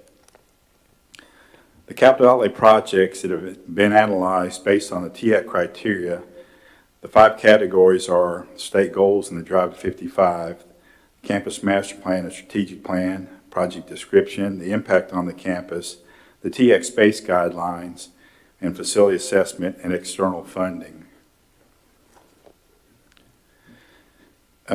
We're recommending funding of the 3 top capital outlay projects. THEC will allow us to submit 3 capital outlay projects. The LGIs each get to submit 1, and the University of Tennessee will submit 3. We have other projects that have been submitted. We list these as additional out-year projects. We include them in our budget documentation, and in the event there's additional funding available from the administration, that we have projects that we can fund. The 3 projects that we're requesting, the first project is for TCAT Elizabethton, the Northeast State. This is the Carter County Higher Education Center. Carter County there's a facility that's adjacent to the TCAT Elizabethton. Northeast State has been leasing that facility for probably about as long as I've been here. The county, and I think there have been a lot of attempts in the past to acquire the property, and there was a lot of reluctance. We went, I believe last month, to the county commission meeting, and they voted unanimously to donate the property to us. What this allows us to do is to allow the TCAT expand programs, Northeast State to utilize the facility, do improvements in the building, and also allow us to do more workforce development in the Carter County area. This project right now is slated for $40 million, and it's a renovation of 2 buildings that they'll be giving us. The acceptance of that property we have on the agenda for the Executive Subcommittee of State Building Commission. The next project is for Jackson State and the TCAT Jackson. This is for a workforce development center which will reside at Jackson State. We've been meeting, I know Jackson State and the TCAT have been meeting with the local government and the local community. And there's a huge need in Jackson for additional workforce development and technical programs. I went down and met with them, and I think the growth of that area from Ford, and that there'll be tier 2 suppliers coming in, but meeting with the local industry, they already have a huge demand to fill the open positions right now that they need additional training for. So this would allow us to build that facility at the Jackson State, which would be utilized by both institutions. The third project is for TCAT Paris. This would be the Henry County Higher Education Center. Currently, we are in a lease facility at the high school with Henry County. The building was built for the TCAT. The lease expired in March, and it was a 50-year lease. So we were discussing with the county and the school system about needing expansion. The building needs a lot of renovation of the ability to acquire the building. They came back and said there wasn't any land that we could expand on. They really needed the facility to expand their high school, so they're going to donate us 25 acres to build a new higher education center on in Henry County. And there's a huge need. There are a lot of programs there, again, that we could expand given the space. So these are the 3 that we'll be presenting to THEC for inclusion, for their decision to put in the budget. If you look at the next screen, you'll notice that there's a chart in this, the external funding portion. TCATs aren't required to include any external funding. Community colleges are required to have, I believe, the 4% for new projects. And then we can utilize either local funds, gifts, or other sources of funds. So these, they have to be included in that, how they're going to fund the match. It's also important that we maintain our existing. Over the past 5 years, we've received about an average of $22.4 million in capital maintenance. We have a formula that we run and analyze based off of our existing footprint across the state, the replacement cost, and what we think the contribution should be annually for capital maintenance. That target funding comes out to about $62 million. THEC runs a separate formula. Their formula comes out to the $48,471,000. They will allow us to submit projects up to that amount. So if we put together a a list of projects that will equal that amount, even though we'll have other projects outside of that. The priorities are usually the building codes, life safety, roof, exteriors, mechanical, and infrastructure, the envelope, and then interiors and finishes. So we have the projects, 49 projects that are equaling $48,471,000. We also had projects submitted for another $38 million. So the total request from the campuses was $87,358,300. We go through a process where we prioritize projects. We look at previous funding. And so we'll go through some of the projects that they're fairly large. We'll split those over multi-years, trying to get everybody that submitted a project and a target that we feel may be funding this year, which we think, even though we're asking, they'll ask for the $48 million, we think it's probably going to be somewhere around $27 million. All right, next slide. The other list of projects are disclosed projects. And again, these are funded by sources other than appropriations. We had these projects that were submitted. You'll see one large project of Allstate. This is a renovation of a project in Livingston. They show plant funds. They were looking at actually raising gifts along with a portion of the plant funds. But again, disclosing the project doesn't mean that they have the funds available. But if they wish to bring the project forward in this next year's cycle, we have to disclose those in the budget. We have opportunities during the year to disclose additional projects. And so if something comes up and the campuses want to use local funds or plant funds to do maintenance improvements, we can still bring those forward to the building commission during the year.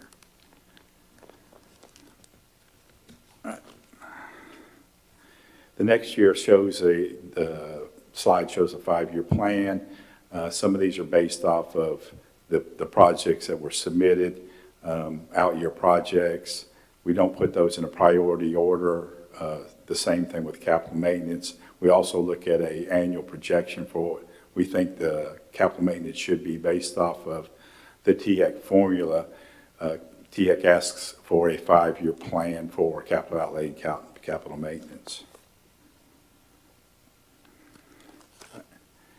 And so to recap, what we're going forward, part of the budget that will go forward to THEC would be our 3 capital outlay projects for $124,400,000. Our annual capital maintenance, $48,471,000, which would be a combined request of $172,871,000. And this year, we've had a real good year on capital outlay. Between capital outlay for the Board of Regents, we've also have the $320 million for TSU that we have to oversee. And then, as Danny was talking about, school bond projects have to go through TBR. I think this year we're looking at, through our office, about $900 million in capital maintenance and capital outlay that we'll be overseeing. So that completes our presentation. Thank you, Mr. Tracy. You've heard the presentation and recommendations as it relates to the capital budget for the upcoming year. Are there any questions from any members? Yes, sir. Yeah, I'm looking at this and I have to get re-educated. I've slept since we went through this the last time, and so I have to get reoriented. But so of the capital outlay projects, $124 million. Yes, sir. What was that number last year? Let's see, this year, the 22-23 appropriations for outlay, we're going to get $402 million. And that consisted of our capital outlay projects, which I think we had 3 projects that were in that around $100 million. But we were also funded for some additional projects to meet the wait list and some of the demands at the TCATs that made up the difference in the capital outlay funding for this past year. So here's what I'm trying to find out. We got a slug of money this year. How much was it? Where'd it go? And is it some this year, some next year, some the year after that? Or how much came in and where is it and how much is it? All of the money we received this year for capital funding is by project. So all of the projects that we submitted that are funded, that money is earmarked for that project. And is that in the 124 million? No, that's this year's money. Okay. The 124 is what we're asking for next year. Okay. And we are only allowed to submit 3 projects to THEC. And so those are our top 3 projects. They don't necessarily give us a dollar amount. They just say the top 3. Those are our top 3 this year. Last year, what we received was way outside Yes. that request Yeah. because the governor picked up our projects. And we had, out of the 200 million, there were 10 projects. That covered 10 projects. And then there were 4 projects that they paid for in addition to that 200 that we submitted that were the TCAP projects. So, and that's in the 2022 budget? Yes, sir. Okay, all right. Yes, sir. Those- That's the money we're going to be, Have we already approved all those projects? yes.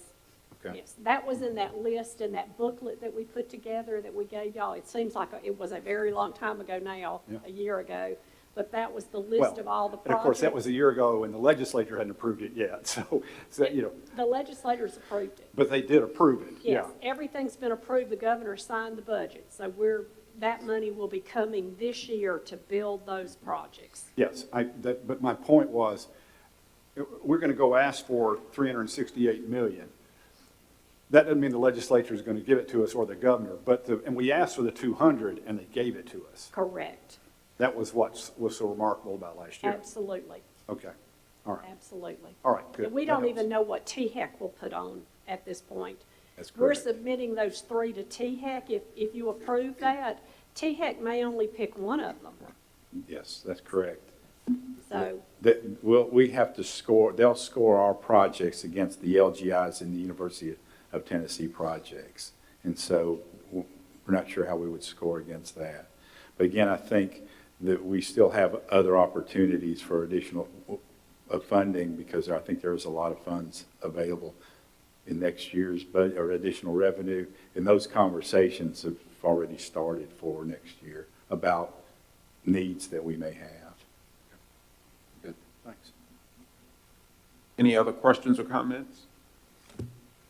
Hearing none, is there a motion to approve the recommendations? So moved. Thank you, Regent White. Second. Second. Thank you, Regent Green. This matter also requires a roll call vote, so I'll turn to our secretary. Chairman Duckett, Aye. Regent George, Aye. Regent Gill, Aye. Regent Green, Regent Hatch, Aye. Regent Wamp, Aye. and Regent White. Aye. Motion carries unanimously. Thank you. This completes the agenda for today. Is there any other business that needs to come before the committee? Hearing none, without objection, I will declare the committee meeting adjourned. Thanks all. Very good, lots of work. We are running a little bit behind, but we do have other important conversations this afternoon. So without further ado, I will call on Regent Burdine, who chairs our Committee on Workforce Development. Thank you, ma'am. Thanks for everyone for being here this afternoon. I'm calling the informational meeting of the Workforce Development Committee to order. Madam Secretary, call roll, please. Chairman Burdine, Here. Regent George, Here. Regent Hatch, Here. Regent Powers, Regent Reed, Regent Thompson, and Regent Varlin. Your committee is assembled. Thank you, Madam Secretary. Seeing we have a quorum, we'll proceed. Turn the floor over to President Carol Puryear for today's presentations. Thank you so much, Vice Chair Regent Burdine, Vice Chair Reynolds, Chancellor Tidings. Thank you all so much for being here today. We're glad to share some information straight from the campus to see what's going on with your 40 campuses. And as Regent Burdine mentioned, this is an informational item only, so I'm happy to answer questions at the end of each section or at the very end, or if you don't want to have any questions, that's okay too. We're happy with that. But I'm glad to share with you, we've got a few agenda items. The first one, next slide please, Carol, is the workforce development projects and activities. The campus workforce training initiatives that we have, update on the Governor's Correctional Education Initiative. The workforce updates and initiatives are simply the way that our colleges are helping to meet the needs of the Tennessee industries. And new projects and new initiatives continue to be developed every single day by our colleges. We also are going to be talking about the forward process and what we're doing there as well. And so as we move into the workforce training initiatives, Carol. Thank you. Our campuses have been very busy since March, retraining, upskilling, and supporting career exploration, as well as supporting our industries and their needs. Campuses are working across the state with companies that I think you'll know about. Kenna Metals, Lock Levere, General Motors, AutoCam, Nissan, Dow of Mohawk Industries and Dixon. This was a unique workforce project in that it was a hybrid distance education program in Photoshop so that they could teach their employees how to be able to build and design and see what it was going to look like. TCATs typically do the robotics, electrical, plumbing, HVAC, mechatronics, those types of training. So this one was a little unique, so I was glad to share that one with you as well. TCAT Elizabethton has really been hitting it out of the ballpark with their training that they're doing. They have had 22 classes, developed 7 new certificates, and they have trained over 300 train the trainers for the NC3 certifications. They're working with companies like Snap-on Tools, Bobcat, Subaru, Kubota, Airbus, and again, working with NC3 certifications. So nice round of folks that we're working with. John Lee, who is TCAT Elizabethton's workforce coordinator, called me last night and he was so excited. He said, I can't tell you everything right now, but I want you to know something big's coming. And I said, well, John, with you, everything's always big, so what's coming? And he said, well, we're going to be doing a contract with the U.S. Armed Forces. I don't know what that means, but stay tuned for September and maybe I'll have more information. But John was certainly excited. And last but not least, I certainly want to recognize Columbia State.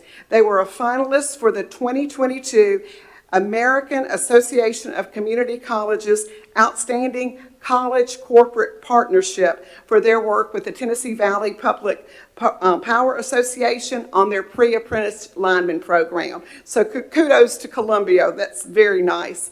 I would like to recognize that we talk about the pipeline, we talk about people coming into work. How do we reach these students? Well, we have campuses all across the state doing summer camps, and 3 campuses sent in some of the most precious pictures and information about camp exploration that they're having with middle school students and even younger. Between colleges McKenzie, Walter State, and Oneida, they have had these middle school camps. About 125 students have learned about industrial maintenance, robots, welding, automotive. Probably they're seeing careers that they didn't even know existed. And I think everyone is having a great time from the photos. And if you want to see those, I'll send them. So whatever the camp is called, and Walter State got the prize for me, it was Nuts and Bolts and Thingamajig camps. And they have had a great success as they've gone across their area, as the other 2 campuses as well. So whatever the camp is called, they're having a good time. But more than anything, we're building that pipeline. We talked about how do we get students into college? We have to start earlier and let them see the careers and make it fun for them. So I'm excited about that and looking forward to that.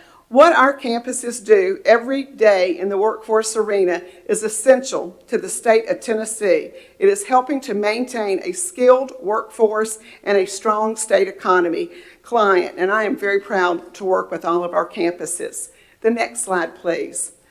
Also part of the Center for Workforce Development, we've had the Governor's Correctional Education Initiative. So we're going to look back just a second. We're going to talk about what's ahead, the spring graduations, and then what's next. But the center began working with the Governor's Correctional Education Initiative about 3 years ago. We are completing that 3-year grant, and I'll have to tell you that I was a little nervous that first day in the Capitol with the Chancellor and Russ Deaton and Kim McCormick and the Governor's staff.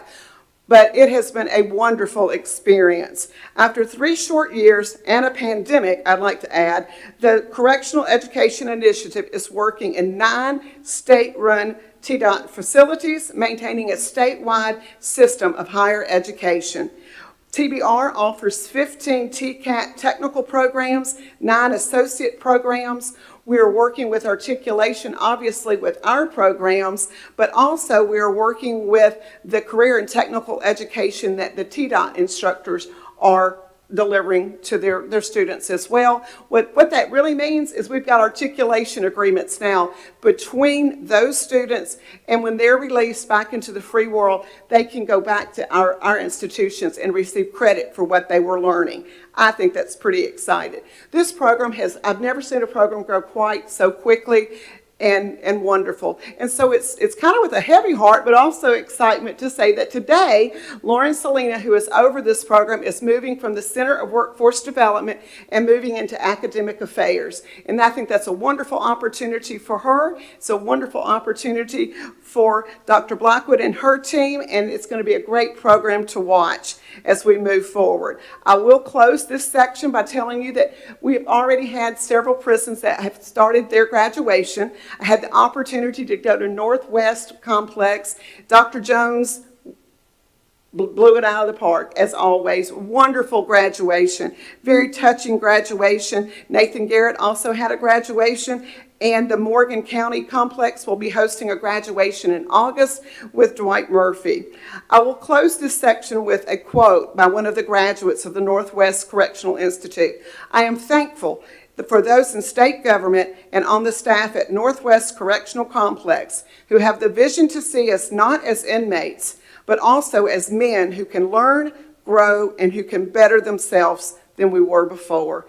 It has just been a wonderful program, and I hope this board is as proud of this program as I am, because it truly has been wonderful. So thank you for that, and we'll just watch and see what Lauren does next. Our next topic is going to be on the Blue Oval City. You might know we're doing a little work with Ford and SK. You might have heard that, and we're continuing to do that. And I brought backup today, so I have President Jeff Sisk along with Executive Vice President Heath McMillan, who will be joining in just a second. I'm going to kind of give you the 60,000 view and then turn it over to the gentlemen who are on the ground every single day.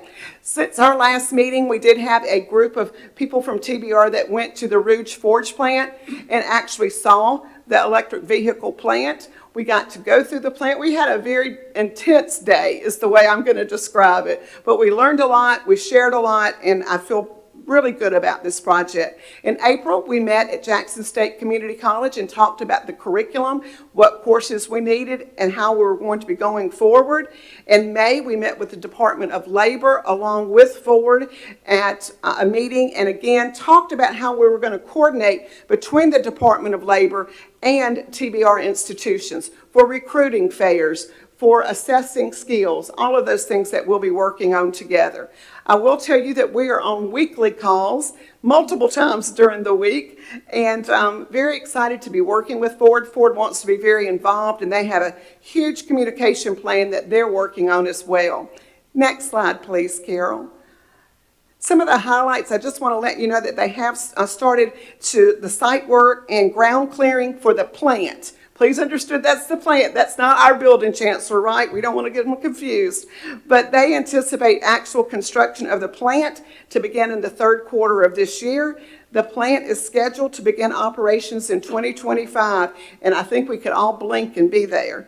Ford already has some of their Blue Oval employees on site, either in Memphis or in Brownsville, and we'll hear a little bit more about that in a second. I do want to thank Dick Tracy and his team for working on the facilities. They have worked nonstop, and Dick has just been great to work with. They're working with the designers. The plan is scheduled to go before the State Building Commission in July. Very everything's going as planned. As far as the building goes, it looks like it's going to be about 120,000 square feet, but that's not confirmed. They're still working things through and seeing what's happening. But I will tell you some of the things that I've seen. It is going to be a wonderful, wonderful new modern TCAP that we can all be proud of. We will be taking a three-prong approach to training for its new employees. The first prong will be with workforce development training for the plant. We'll also be working with the industry certifications because right now with Ford, they are looking at certain certifications that they want us to help work with students, general populations to get trained through the workforce. With Jeff's help and Heath's help, we have submitted a curriculum plan for that workforce training, and we have submitted it to Ford, and we are waiting for results back from them. They seem to like the plan. They did a fabulous job, and we will be meeting tomorrow with the TBR presidents in West Tennessee and anyone else who wants to be at the meeting and hear more about this particular project. Again, the TCAP campus is scheduled to open first quarter of 2024. We can't wait to start training, and so President Sisk will share with us in just a few minutes about some different ideas on how we're going to go about and do that. Stage 2 is going to be on dual enrollment, and Mr. McMillan and Academic Affairs and the local campuses and the people who know how to do that best are working together with the State Department of Education.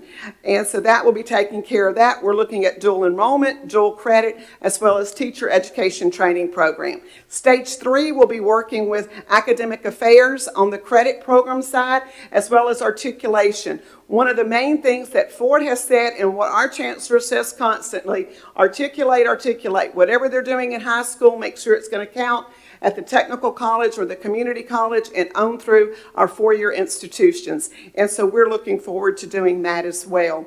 I'm going to turn the program now over to President Jeff Sisk, and he's going to give you the next few. And so we don't keep running back and forth at the chair. Then Heath McMillan will be there, and then I'll come back, Regent Burdine, and close it. Carol, before we move on, she just went over a lot of information. Any questions on? Oh, I'm sorry. I That's didn't even okay. stop for questions, did I? I just heard we were a little late on time. I'm sorry. That's all right. Any questions? Go ahead. Do you have a specific brand of coffee you drink? No, sir, I don't even drink coffee. I start my day with a lemonade, okay? The governor's prison initiative, that's not over with, right? Isn't it? No, sir. I skipped a line. No, the best news about this is that the grant really did do, I think, what the governor wanted it to do. And so it now is in our state appropriations, which is wonderful. And they've also added a few more new little tweaks to it. And so we were very excited about that. That's good. But that's been a very successful program. But yes, sir, thank you for clarifying that. It is not over by any means. Good. It sounded like it was in past tense. I just want to make sure. Oh, Lord. That's good. Okay, I good. apologize for That's that. all right. Thank you. Okay, thank you. All right, Jeffrey. Vice Chair Reynolds, Chancellor, Chairman Burdine, thank you, and regents on the committee. Dr. Puryear gave you a great 60,000-foot overview of the Blue Oval City Ford project. So it's kind of my job here to take over the mic and we start landing this plane. We're going to start descending over the West Tennessee region and kind of give you a little more of our West Tennessee regional perspective. And then I'm going to hand the controls over to Heath McMillan, who will land it and kind of tell you what's going on the ground there. We're certainly excited about the project. I'm a native-born Jackson, West Tennessee, Madison County guy. Still live there, and the excitement is just immeasurable in West Tennessee and how this is going to change lives for generations. We're really excited. I learned about this project about the same time everybody else did, so last September. And I'll say this about our chancellor, when she signs a non-disclosure agreement, she does not violate that agreement. I had she called me the day before the announcement, said be in Memphis at this time at this place, and I found out with everyone else. So since then, the operational tempo in West Tennessee has just been at an incredible pace. So college presidents work constantly on plans, both those strategic plans you hear so much about, but also tactical plans. What are we going to do over the next 3 to 5 years, but what are we going to do over the next 3 to 5 months to make this work? And that's been a daily activity for us in West Tennessee. So in this regional overview, I want to talk to you about 4 specific things. The Blue Oval City TCAT Campus Workforce Development Strategic Plan, an early skills training strategy, a new campus approval, and a new vice president approval. And I'm going to introduce you to Heath. I think I just have this one slide. We'll talk off of this. So yeah, let's go back one. I have one slide. They want to keep it simple. So after a few days after the announcement last September, the chancellor convened a task force of her senior staff, other TBR staff, and me to work on plans for Blue Oval City. And the result was a workforce development strategic plan. You see the cover page there? We've got these documents. They're being routed through Dr. Puryear in the chancellor's office, and I think that can make them available for you. It's congruent with TBR's updated strategic plan and its 3 pillars of community and workforce development, open access, and completion, and those intersecting cross-cutting themes, collaboration, innovation, capacity, and equity. And some of the highlights of the plan, it has a consolidated timeline of key activities, a development of workforce relevant dual enrollment programs, development and codifying those academic partnerships that we have with our community colleges, and some new ones with our university partners, particularly in that region, UT Martin, University of Memphis, and a couple of HBCUs that we're talking with as well. That's big for Ford. So we're building out that workforce pipeline. A lot of those elements are already there, but we're kind of tweaking it to meet Ford's specific needs. Early skills training strategy, obviously, one thing I wanted to highlight about this, Carol mentioned a spring completion of the TCAT campus there, and then Ford will be pushing trucks out first quarter of 25. Obviously, you can't wait till then to start training.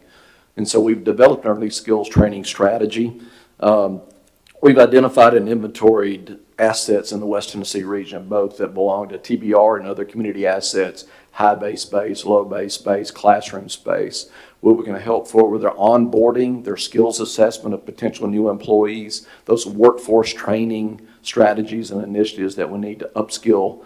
You know, we've got a lot of qualified manufacturing employees in West Tennessee who may be looking to go there, but we need to upskill them specifically what Ford needs within the plant. So we've got an early skills training strategy that we've developed there, and Ford's involved in those plans as well.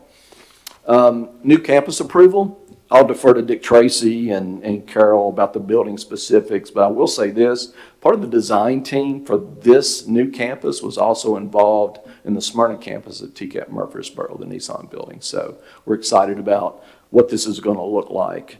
We're going to stand this up initially as a branch campus of TCAT Jackson. We're doing that for several reasons. One's for accreditation purposes, so the 4-credit students at that site can have access to Title IV funds, you know, from the get-go. TBR, THEC budgeting, program startup approvals from the accreditor, things like that. We can just stand it up more quickly like that. Once the campus is complete, we're delivering training. The plan calls for us to spin this campus off to be its own standalone TCAT. We'll start that process in 25. It takes about 2 years with the accreditor, Department of Ed, so we should be done by the fall of 27. It'll be a standalone TCAT. I think it's important to note here that while the activities at this campus are going to be very Ford-centric for the first 18 to 24 months, this facility will be an open enrollment, full-service TCAT campus. So any students who are taking programs there, getting skills training there, they're not obligated to go to work for Ford. Obviously, Ford wants them to, but there's a number of suppliers to be locating to the area, and our existing business and industry need skilled labor. So this will be an open enrollment TCAT campus. And then finally, the new vice president approval. At the announcement in Memphis in September, I realized quickly that I needed some help with this. It's like the dog who chases the school bus, and we caught the school bus, and we're like, now what? Right? So I obviously needed some help. Talked to the chancellor about a need for an administrator. She approved the request. We conducted a search. So I'm going to hand the mic over to Heath McMillan, our new executive vice president for the Blue Oval City TCAT campus.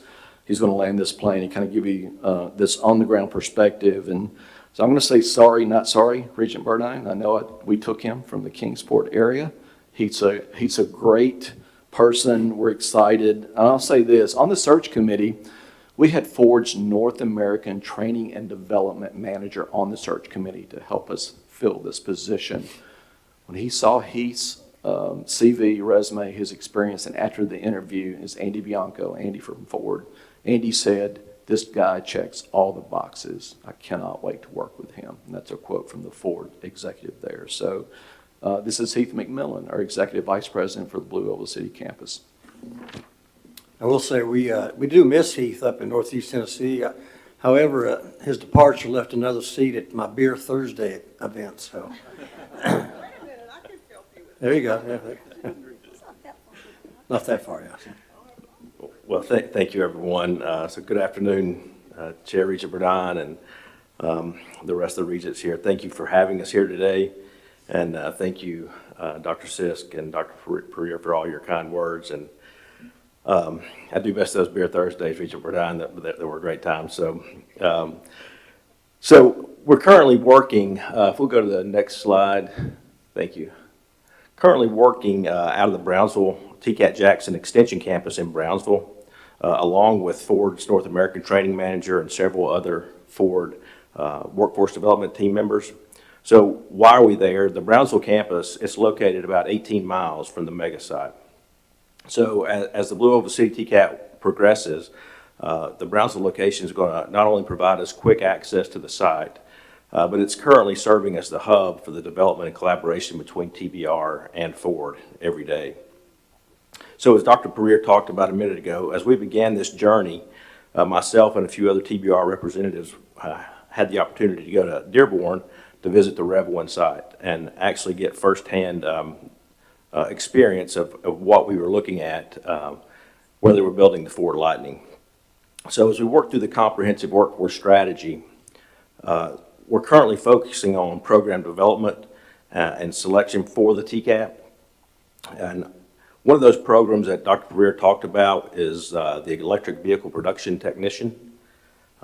This program will serve Ford and the battery manufacturer, SK Innovation. And as we develop this program, it's going to be developed with a dual enrollment strategy in mind and certifications needed to work as a production employee for Ford and SK. Another aspect of this program is it's going to be framed in a way that it can be tailored for other TBR institutions to customize and implement as they serve EV manufacturers across the state.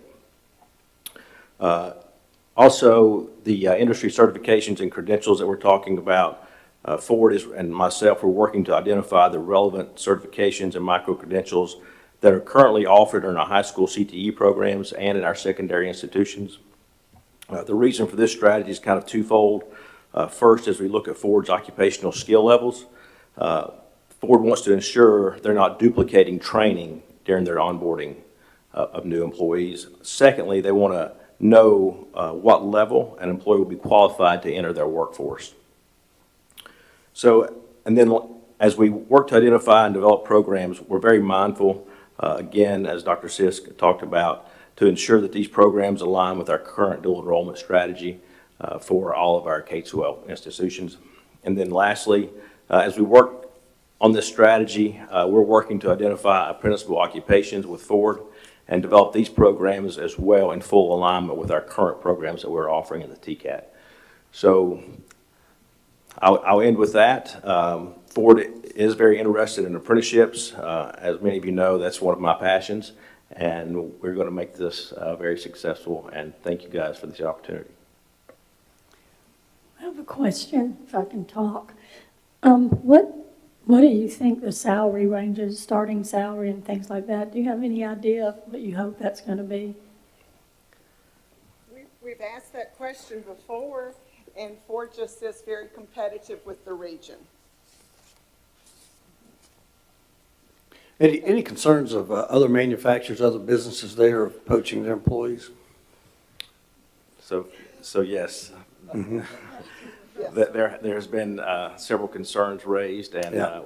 You know, I've had the opportunity to meet with some of the other TCAT presidents in the region, and they're very cognizant of that and working with other employers to ensure that they see Yeah. equity there as well. But I guess we're expecting a lot of people just moving in, is that? Yeah. We are expecting people to move. Any housing issues? Yes, Not only I can that, tell you but that the firsthand. community. Yeah. I will say that from our campuses across the state, I am getting calls from people from East Tennessee that say, what kind of employees are they looking for? And that is why I think the vision to take some of the programs that we're offering at Blue Oval City and in the workforce training, we will take those statewide where appropriate. Good, Because good. honestly, when you look at, you've got GM here, you've got Nissan, you've got Volkswagen. Hopefully we'll land another big one soon. You know, they're all over. So that program's going to have to go elsewhere. We've also talked about adding some things to our other programs that will be interested for Ford. They would like to see. So we're thinking about that statewide because I think you will have people move. I know when they toured Murfreesboro, they were trying to poach my students, you know, asking them about if they would move or not. And the students said, sure. The students were really quite cute. They said, well, what are you paying us? And I was like, oh, no, you don't ask the head man from Ford what he's going to pay you. And the man said, well, what do I have to pay you? And he said, no, you tell me what you're going to pay me. He said, and then we'll negotiate. I was quite proud of my students. That's the name of the game. Yes. Are you working with the initiative in Fort Campbell as an example to recruit them? Good. Okay. Yes, so we're working heavily with the veterans. We're also hope to put in with the correctional institutions in that area some fast-track training there as well. When I was at Northwest Correctional Complex, they were very interested in adding some workforce training that would specifically be for Ford, and Ford is very excited about that. Will Ford hire convicted felons? I think so. Well, I think they're gonna hire they anybody. haven't in the past, but there's a lot of talk Good. with Ford about reconsidering that, and I think it's very favorable.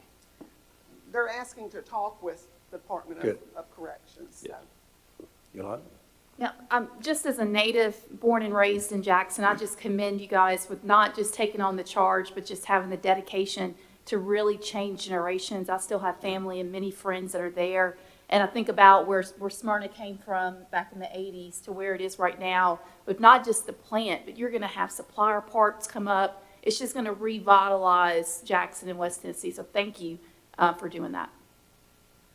Yes, as you know, a figure that I got from Regent Verdine, usually for every manufacturing job that you have in your region, there's 7 supporting jobs created from that. So we're looking at 5,800 jobs here. Yeah. So you can just imagine what this is going to look like. Yeah, it's going to be great. Are the chambers of commerce, are they involved in sport? Yeah, good. Yes. Good friend of yours, Kyle Spurgeon. Kyle, yeah. Yeah, and Mark Herbeson and the Memphis Chamber. Good. And your earlier question is kind of the ECD side about the housing and things like Uh-huh. that.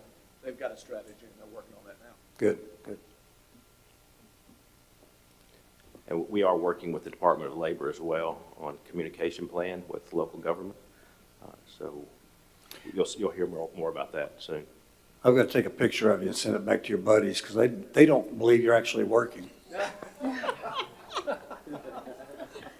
got proof now. I got proof now, that's You got right. proof. You have proof. Somebody has seen him. Yeah, and you can prove my wife. I mean, I'm sure you'll see her out somewhere there too as well. So. Hey, Carol, with you were talking about the felons, with the federal bonding program, the work opportunity tax credits, you may want to get with the Department of Labor there in the Memphis area because they could possibly work with Ford and those Department of Corrections to make that Great happen. idea. Thank you, Regent Rigg. You may want to at some point look at a Blue Sky Institute that Blue Cross is doing at ETSU. That may be helpful to me. That's a great program, truly unique. Great. We'll still. Emily can tell you all about it. We'll steal from them. Okay. Thank you. Thank you. Anything else? Any other questions? Great presentation. Thank you very much. I appreciate the committee members taking time to be with us for this important meeting. If no one has any further business or any questions, then this meeting is adjourned. Thank you, Regent Burdine. Good discussion and exciting times for Tennessee and West Tennessee in particular. Regent Green and her Personnel and Compensation Committee have a robust agenda this afternoon, so take it away, Chairman. We will try to keep it just as beat as Blue Oval, so we'll see what happens. Thank you, Madam Chair. I'm calling the Committee of Personnel and Compensation of the TBR Regents to order. Mariah, will you please call the roll? Regent Burdine. Here. Regent Hatch. Here. Chair Lady Green. Here. Regent Varlin. Here. and Regent White. Here. Your committee is assembled and you have a quorum. Great. We will proceed with the first agenda item, which is our consent agenda. Members, as you recall, the committee chairs meeting, we were briefed on the following 5 policy items, and materials were provided on our website. Unless anyone has a question about an agenda item, we will act on all 5 with one voice vote. Those items were TBR policy 5.01.01.20, alternate work arrangements, a request to approve the proposed revisions. B, TBR policy 5.02.04.10, faculty compensation during summer session. C, TBR policy 5.01.05.00, outside employment and extra compensation for additional assignments. D, TBR policy 5.01.07.00, commissioning of law enforcement and security personnel. And finally, TBR policy 5.01.01.07, sick leave. Does anyone have any questions? All right, we will, hearing no questions, we will call for a motion. So moved. Thank you, Miles. Thank you, Danny. And as we're conducting this meeting in person, we will have a voice vote. All in favor, say aye. Aye. All right, and our motion passes. The next item on our agenda is approval of the minutes from the special called meeting on June 1st, not too long ago. Do we have any questions about that meeting from June 1st? No? We'll call for a motion. I'll move for approval. Second. Thank you. And Madam Secretary, will you please call the roll? Regent Burdine. Aye. Chair Lady Green. Aye. Regent Hatch. Aye. Regent Varlin. Aye. And Regent White. Aye. Motion carries. Great, thank you. The next item on the agenda is tenure and promotion recommendations at Tennessee Colleges of Applied Technology. We will call on Vice Chancellor Blackwood for the recommended proposals. Thank you, and Regent Chair, Regent Reynolds and Rose Green, Chancellor Tyree, and members of the board. This item, can you all hear me? No, hit your mic. Thank you. That normally helps, thank you. This item concerns TCAT tenure promotion recommendations that are summarized here on the screen, as well as in your materials. All of the submissions have been recommended by the presidents through their own institutional and board policies. It has been reviewed by the board staff and has been endorsed for recommendation for the board here. Next slide, please. You will see that there are 654 faculty across TCATs in the system that are eligible for promotion and tenure. And we're bringing forward today 58 promotions, which is roughly about 8.9% of the workforce. You will see promotions are across faculty levels from instructor all the way to the highest level of Master Instructor 2. In addition, there are no tenure recommendations for this cycle, but this is a summary of the recommendations, all of which have been reviewed by staff and recommended for approval today by the board. Great, thank you. Does anyone have any questions for Vice Chancellor Blackwood? If not, we're going to call for a motion. So moved. Great, thanks, Danny. Second. Thanks, Tom. And Mariah, we're back to you for a voice call vote. Actually, we'll have a voice vote. All in favor, say aye. Aye. All right, and that motion passes. We're moving along. Next agenda item is tenure and promotion recommendations at community colleges. Vice Chancellor Blackwood, it's back to you. Thank you. The committee has been asked today to act on recommendations for granting tenure and promotion to eligible faculty at the community colleges. These recommendations also are made within the requirements of TBR policy on tenure and promotion, and these are similar to how the TCATs operate. As background, the length of time of review from presidents to the board has numerous checks and balances in this process, which occurs over a period of approximately a year. It is a recommendation that is made with considerable deliberation. It begins at the department level with the faculty who submits documents and artifacts that they believe reflect their service, their scholarship, as well as their teaching that they think will be applicable to the promotion and tenure process. This is then reviewed by their peers at the college as well as a campus-wide committee before it's reviewed and recommended by the dean, the chief academic officer, and ultimately the president before it comes to the board for consideration. At each step of the way, there's an appeals process. So this recommendation comes with a great deal of deliberation and thought, with about a year's runway time leading up to this decision. And again, with those checks and balances along the way. Next slide, please. This simply shows a visual matrix of those folks coming forward. Next slide, please. Across the community colleges, you will see you have about 1,800 eligible faculty, in which this cycle we are recommending 176 faculty promotions. This is a little under 10% of them that will go through the promotions process from the ranks from instructor all the way to full professor. The 70 tenure recommendations this cycle, the details, which again are in your materials, will bring the total faculty tenure to right at about half. 2 recommendations for tenure are by exception from Nashville State Community College and Cleveland State, and those details are provided as well. Again, these have been reviewed accordingly at the campus level and the staff level and are being recommended to the board today for action. All right, thank you. Do we have any questions from the committee? No, we're going to call on a motion. I moved. I saw you ready, Danny. Thank you. And a second? Second. Great, thanks, Tom. And we will act on this motion with a voice vote. All in favor? Aye. All right, and that motion passes. Next, we have Faculty Emeritus, and back to Vice Chancellor Backwood. Thank you, Regent Green. This item on Faculty Emeritus refers to TBR Policy 5.02.01.10, which allows college presidents to recommend candidates of retiring faculty for Faculty Emeritus designation to recognize their distinguished service to the college.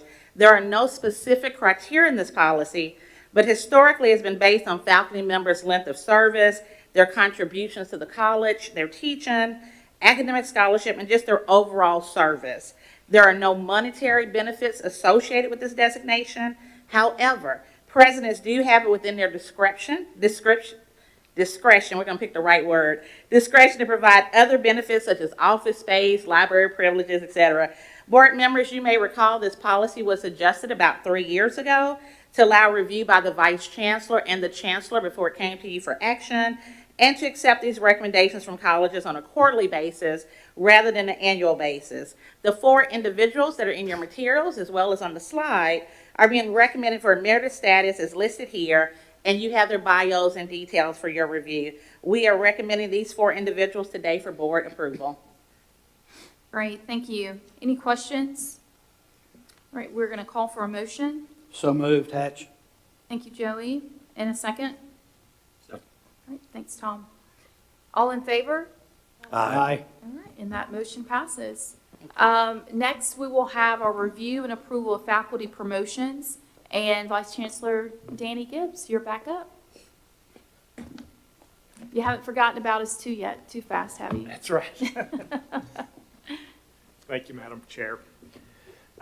Before you now for your consideration are the salary increases that go along with the faculty promotions that were presented to you by Dr. Blackwood.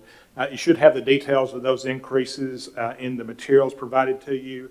In summary, the community colleges increases total $399,180 for the 176 promotions, and the TCAT increases total $291,224 for their 58 promotions. TBR staff has verified the proposed ranks of the individuals submitted for promotion by the institutions and ensured a corresponding increase for those that were eligible. Madam Chair, TBR staff recommends approval of the promotional increases for the 176 community college faculty and 58 TCAT faculty. Great, thank you. Do we have any questions for Danny? All right, hearing none, we will call for a motion. So moved. Thank you, Tom. I'll second. Thank you, Miles. And we will have a roll call vote. Regent Burdine. Aye. Chair Lady Green. Aye. Regent Hatch. Aye. Regent Barlin. Aye. And Regent White. Aye. Motion carries unanimously. Great, thank you.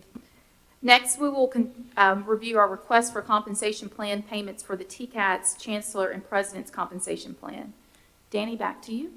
Thank you, Madam Chair.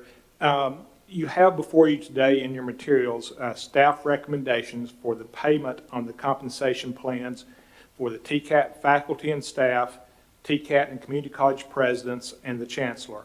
As you'll recall, at the March board meeting, the methodology for the compensation plans was approved by the board. The plans have been developed with the assistance of Performance Point consulting firm, an HR consulting firm from the Memphis area. For the presidents and the chancellor, the budgets and enrollments were used to compare to other colleges and systems to determine comparable market salaries. For the TCAT faculty and staff, various data sources were used to determine the estimated market value of the positions. Next slide, please. The results of the study indicate that for the community college presidents, 10 out of 11 community college presidents' current salaries are below market. And recall, we'll have 2 new presidents that will start effective July 1, and they will be appointed at the appropriate salary level. The average percentage below market for those 10 is 6.3%. The lowest is 1.3% below market, and the highest is 14% below market. In terms of dollars, the median amount below the market is $14,529, and the average amount below the market is $13,609. The lowest is $2,384 below market, and the highest is $25,172 below market. The total amount below market for all the community college faculty is $136,091. For the TCAP presidents, 13 out of 22 TCAP presidents' current salaries are below market. The average percentage increase below market for those 13 is 9.6%. I think it says 5.6 on the slide. That's a typo. The lowest is 4.3% below market, and the highest is 18.6% below market. In terms of dollars, the median amount below market is $8,805, and the average amount below market is $11,433. The lowest is $5,412 below market, and the highest is $19,458 below market. The total amount below market for all the TCATs is $148,625. For the chancellor's position, the primary source of the market data was a survey regarding system heads compensation covering 8 community college and technical college systems. And again, we reviewed this at the March meeting. The third-party consultant, again, Performance Point, supplemented this information with other information from iPads and the Chronicle Higher Education and OpenTheBooks.com databases. Again, both operating expense and FTE enrollment information were used to determine the scope of the various systems. Based on this, the chancellor's salary is 14.7% below the market value for the position. Next slide.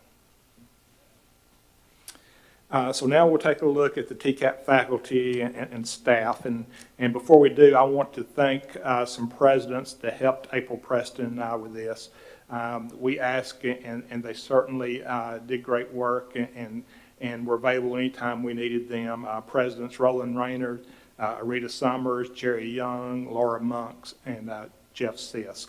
And I believe one time I actually, on a Saturday, brought Jeff in from doing yard work to participate in a Teams meeting with me, so I think he was grateful for the break.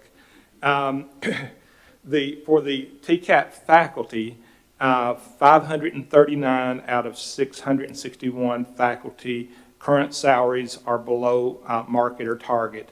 The average percentage below market for those 539 is 12.7%.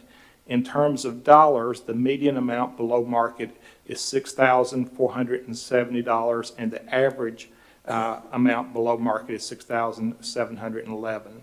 The total amount below the market or target for all the TCAT faculty is $3,617,219.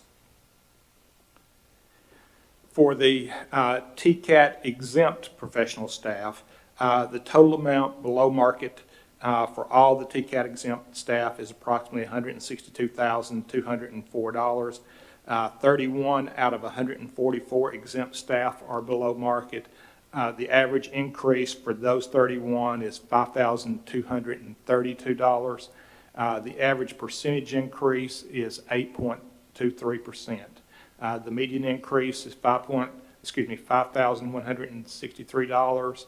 And recall that the minimum Fair Labor Standards threshold for exempt status is currently $35,568.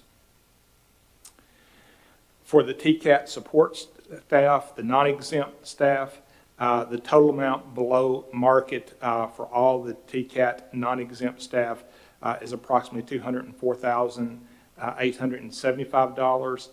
75 out of 222 non-exempt staff are below market. The average increase for those 75 is $2,732. The average increase percentage is 7.75%.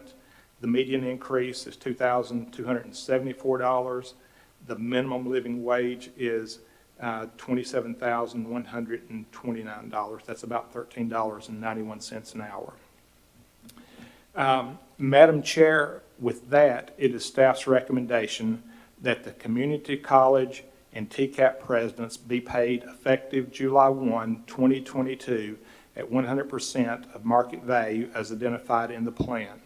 It is also recommended that the TCAP faculty and staff be paid effective July 1, 2022 at 100% of market target identified in the plan. Furthermore, the presidents and the TCAP faculty and staff will receive the 4% across the board increase effective July 1 as provided for in the governor's budget for higher education employees. For the chancellor's position, it is recommended that 1/2 of the market value adjustment be paid effective July 1, 2022, along with 4% across the board increase, again, as provided for in the governor's budget for higher education employees. Furthermore, it is anticipated that the second half of the chancellor's market adjustment will be proposed for fiscal year 23-24. Thank you, Danny, for those details. Do we have any questions? Yeah, I just have a quick one. How current is current when you look at the market surveys? We looked at up through around July 21, this current fiscal year, 21-22, and that's the reason we're also proposing to go ahead and do the 4% for 22-23, just to bring it on up to current. Okay. Any other questions? All right, we will call for a motion to adopt all of the approved plans as presented. I'll move for approval. All right. Second. All right, thank you. Thank you, Joey. Thank you, Miles. And we will have a roll call vote. Regent Burdine. Aye. Chairlady Green. Aye. Regent Hatch. Aye. Regent Barlin. Aye. And Regent White. Aye. Motion carries unanimously. Thank you. Next, we'll review the institutional request for amended compensation plans. Vice Chancellor Gibbs. Madam Chair, you have before you today 3 new or revised compensation plans for your approval. In accordance with TBR Guideline P43, Chattanooga State and Pellissippi State have submitted revisions to their existing compensation plan, while Columbia State has submitted a new compensation framework. And please be reminded that today you'll only be approving the revision to the plan and its methodology. Any payments will come before you at a future time. The primary purpose of the revisions to the Chattanooga State and Pellissippi State plan is to index the salary ranges to address the living wage in their respective areas. Additionally, Pellissippi added a couple new pay grades to allow them to be more competitive when recruiting faculty for disciplines whose market value has outpaced the current pay structure. Columbia State submitted a new compensation plan that will replace their existing plan, which was completed in 2012. The new plan addresses the minimum living wage for their area and generally updates all pay grades to current market value. The 2 plan revisions, as well as the new plan, were reviewed within the system office by a committee with representation from the TBR offices of Academic Affairs, Finance, and Human Resources. The committee reviewed the proposals for methodology, market data being used, equity, consistency, completeness, and clarity. Madam Chair, after review of the proposals, the committee recommends board approval of the plan revisions for Chattanooga State and Pellissippi, as well as the new plan for Columbia State. Thank you. Do we have any questions for Danny? No, then we will call for a motion to approve these plans as presented. All right, thank you, Danny. Second? Great, thanks, Tom.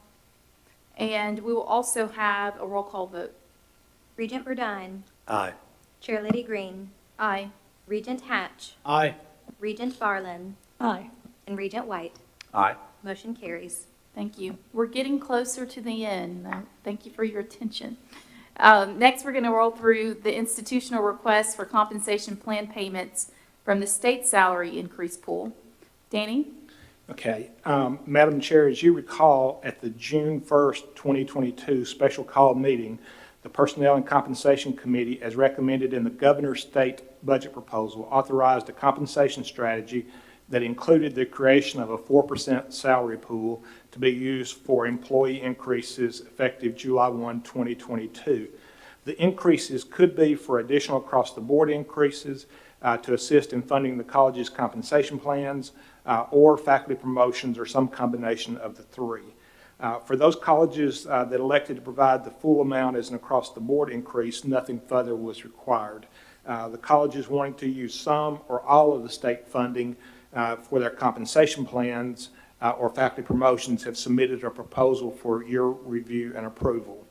Staff has received and evaluated compensation salary increase proposals from two institutions, Chattanooga State and Cleveland State. Chattanooga State's proposing to use 0.75% of their 4% pool to go toward compensation plan payment and faculty promotions. Cleveland State is proposing to use 1% of their 4% pool to go toward compensation plan payments and faculty promotions. Madam Chair, staff is recommending the board's approval of these compensation plan payments as outlined. Great, thank you. Do we have any questions or discussion items? If not, we're going to call for a motion to approve these strategies as presented. Thank you, Regent. Second. Thank you. I feel like I've run out of words to say. I've been talking so much. And we're also going to have another roll call vote. Regent Burdine. Aye. Chairlady Green. Aye. Regent Hatch. Aye. Regent Farland. Aye. And Regent White. Aye. Motion carries. All right, we'll continue on. Executive incentive payments, back to Danny Gibbs. Madam Chair, as you will recall, the current executive performance incentive plan was approved in June 2013. In the current compensation plan, the salaries for the chancellor and the institutional leaders were set at 90% of the market average for comparable positions. The executive performance incentive plan provided an opportunity for the leaders to earn up to their market value of their respective positions on an annual basis based on institutional and individual performance. The incentive does not add to the base salary for the position and will be recalculated each year. This is the 9th year of operation of the incentive plan. The eligible participants in the plan include the presidents and of the community colleges and TCATs, as well as the chancellor. There are two components to the plan. The first is metric-based, 85% of the 10% total, and this is tied to the 11 outcome measures used in the outcomes-based funding formula for the community colleges and to 5 specific metrics for the TCATs, and is used to award 85% of the 10% total. And then there's a discretionary allowance, and this accounts for 15% of the 10% total. And this is based on performance outside those enumerated within the metric-based allowance and is used to award the remaining 15% of the 10% total. And please note that the attachment to the board transmittal materials that you should have received includes the recommendations for the president and the chancellor.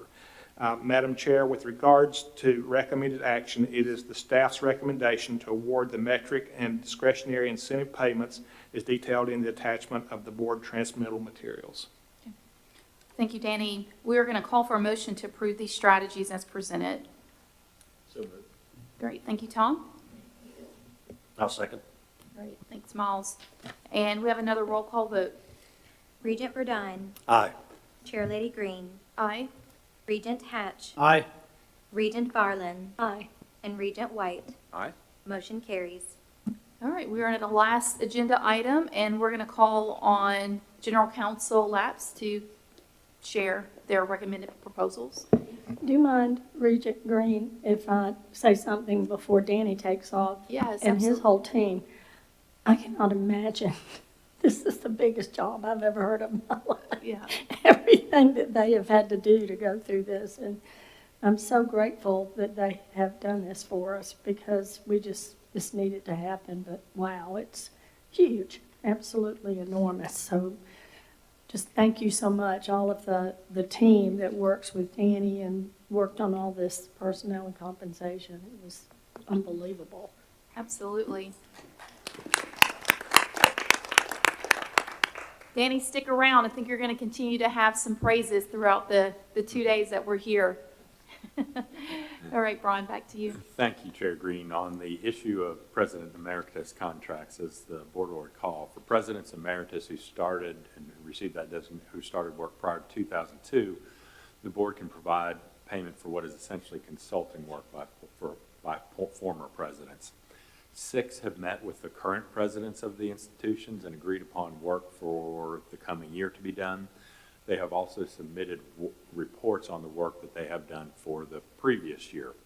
The proposed contracts and the reports are included in your material, and everything is order. You are being asked to approve their contracts for the coming fiscal year. Great, thank you. Do we have any questions? This is a normal thing that we do each June. All right, we will call for a motion to approve these plans as presented.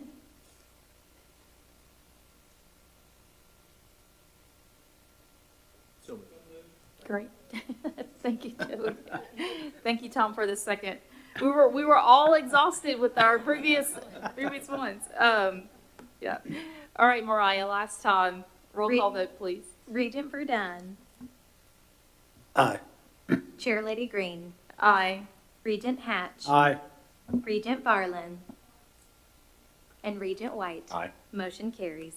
Thank you. I don't think there's any other business that we can think of to come before our Personnel Committee today. So thank you, and this committee has been adjourned.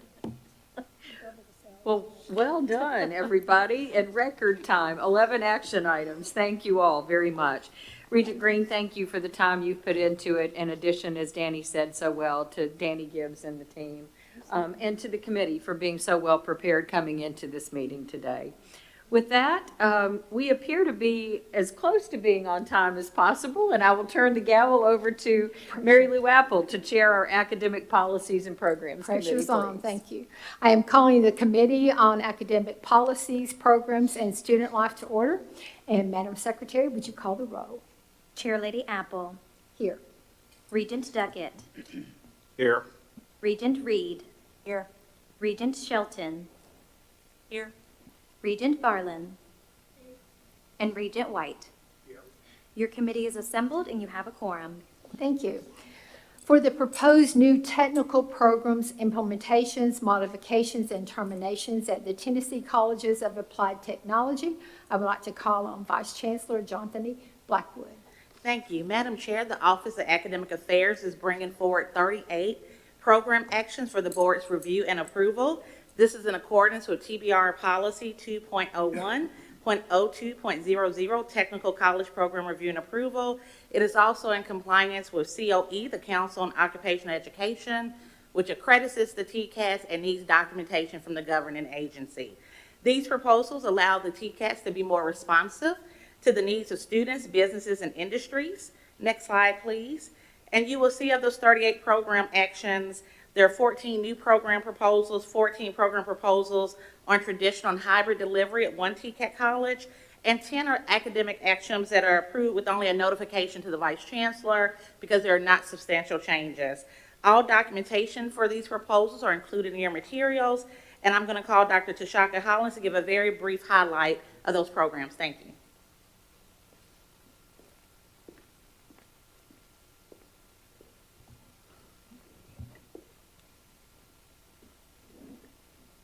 Thank you, Dr. Blackwood. Good afternoon, Chairman Apple, Madam Vice Chair Reynolds, Chancellor Tidings, and all those that serve the committee. The Proposals that are before you today support the development and expansion to promote open access, completion, and community and workforce development themes of the TBR strategic plan. This work aligns to the Drive to 55 goals and assists us in fulfilling the mission of student success and workforce development. To make the best products, you need the best people. TCATs are committed to producing a highly skilled workforce. TCATs create steady pipelines of qualified candidates to fill approximately 56% of the jobs in Tennessee that require more than an education for a high school diploma, but less than a 4-year degree. So the proposals that are before you today demonstrate TCAT's dedications to aligning academic programs to workforce needs. And I will just highlight a few of those. Carol, if you'll go to the first slide here. TCAT Hohenwald is starting the first emergency medical responder program in the TBR system. The workforce labor data projects good job growth for this occupation. The counties that TCAT Hohenwald will serve with this program face the same dilemma that many other communities face, which is their primary hospital or emergency healthcare facilities have closed. However, there is still a need for a skilled workforce to assist people needing emergency care due to a trauma or accident. TCAT Hohenwald will implement the Emergency Medical Responder Program in the fall of 2022 at 3 of their campus locations. Next slide. For the last few months, TBR and our colleges have been engaged in strategic conversations with various industry leaders to align our academic programs with in-demand occupations. TBR was directly contacted by the massage therapy employers as well as quilts, quality improvement in long-term services and supports. As a result of these conversations, several of our colleges are exploring approaches to implementing programs to meet labor demands. I am pleased to share that TCAT McMinnville has been involved in these discussions and will be the second TCAT to propose a massage therapy program and the first TCAT in the system to propose a nursing aid quality specialist program that will be implemented in the fall of 2022. Both of these programs will fill a workforce gap and create pathways to social and economic mobility. You can move on to the next slide. We would like to send you can go on to the Morristown slide. Yes. We would like to send a special thanks to Governor Lee, the General Assembly, Representative Gary Hicks, and all those involved in acquiring the $600,000 investment to start a truck driving program at TCAT Morristown, Hawkins County Extension Campus in the Phipps Bend Industrial Park. The Tennessee Department of Labor and Workforce Development listed more than 1,500 positions open for qualified truck drivers in May. This funding will help to fill the workforce needs for licensed truck drivers. Morristown is slated to implement this program in the spring of 2023. As you can see, these proposals that are before you today will allow the Tennessee Colleges of Applied Technology to be more responsive to workforce needs by aligning education with careers. The Office of Academic Affairs respectfully requests the board's approval, and I'm available to answer any questions that you may have. Any questions? Hearing none, do I hear a motion to approve? So moved. Thank you, Regent Duckett. Second? Second. Regent White. Any discussion? This just calls for a voice vote. All those in favor, aye. Aye. Any opposed? Motion carries. Thank you. Thank you. For an informational report on TBR's strategic plan in action, external grant to improve student success, I'd like to call on Executive Vice Chancellor Russ Deaton. Thank you, Regent Apple, members of the board. Good to talk to you today. I have some news to share, and I'm going to give you the headline today, and I'm going to ask Dr. Amy Moreland to give you the full news article, so to speak. And the announcement is TBR has gotten 2 recent grants that will go to support student success across 2 community colleges that total $3 million from 2 organizations, the Institute for Education Sciences, a division of the federal government, and the Ascendium Education Group, one of the major educational foundations that's in the U.S. Both of these are very competitive, and both of them have a lot of applicants, and we received both to then engage in what you'll hear about from Dr. Moreland, some deep research and innovations with some large-scale pilots at 2 of our colleges. I want to make 3 points before I turn it over to her, and I want to acknowledge Dr. Moreland being the lead author on both of these grants, which again were really tough to get, took a long lead up, but we're happy to receive. By the way, both colleges know who they are, so they know the announcement already. This is just for the board's consumption. Both those schools know.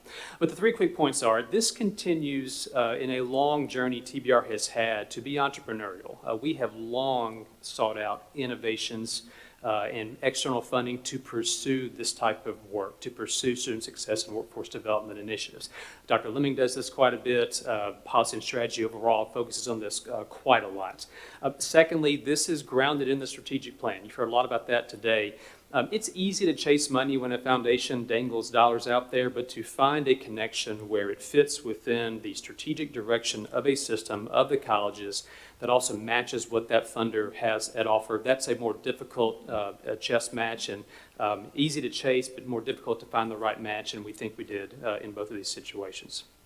And finally, the contours of these grants, I think, really exemplify one of TBR's durable competitive advantages, which is that we can take the research and data analytic capacity that we have, as supplemented by these grants, and then turn that into campus innovations and pilots that we can test and put into the field. It's not just research for research's sake, which is important, but it's connecting that with the ability as a governing board to put those things in the field, to fund campuses to pursue those efforts. And this really, I think, hits at the target of that. So with that as background, I want to ask Dr. Moreland to give you the full story here.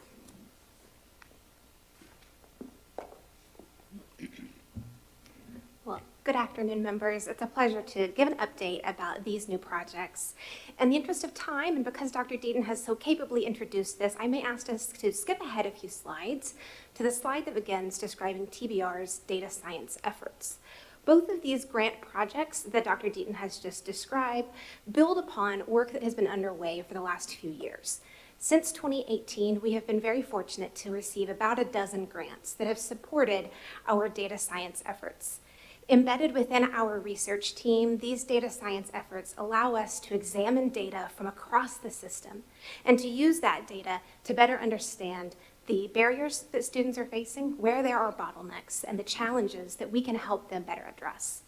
Based on that data analysis and data science techniques, we can then support colleges in working with experts to design and test solutions to help students navigate around those barriers or to help colleges remove those barriers altogether.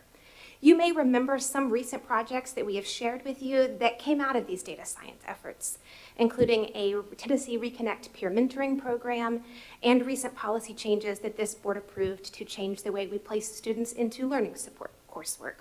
All of that emerged from these data science efforts. And as you'll see on the next slide, these new grants that Dr. Deaton just described build upon all of that work, as well as much of the other work that is underway across the system.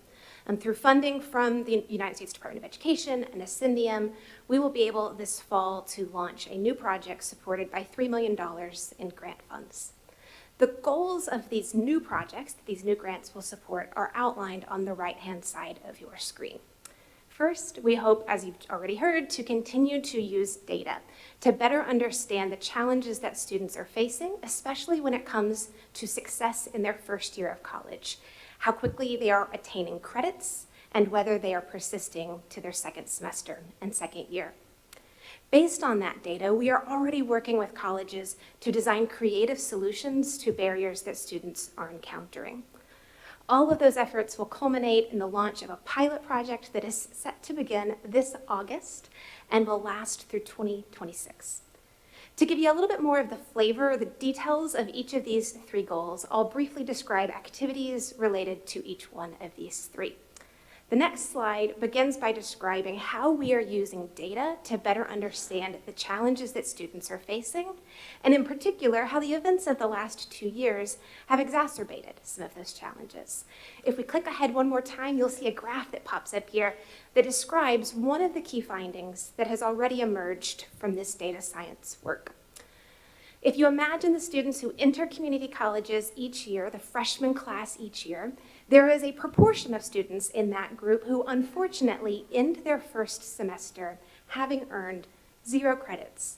That means they passed none of the classes that they attempted. Now, before the pandemic, it was about 16% of the freshman cohort who would end their first semester having earned no credits, about 1 in 6 students. But after the onset of the pandemic, unfortunately, that number rose to about 1 in 4 students who ended their first semester having earned no credit.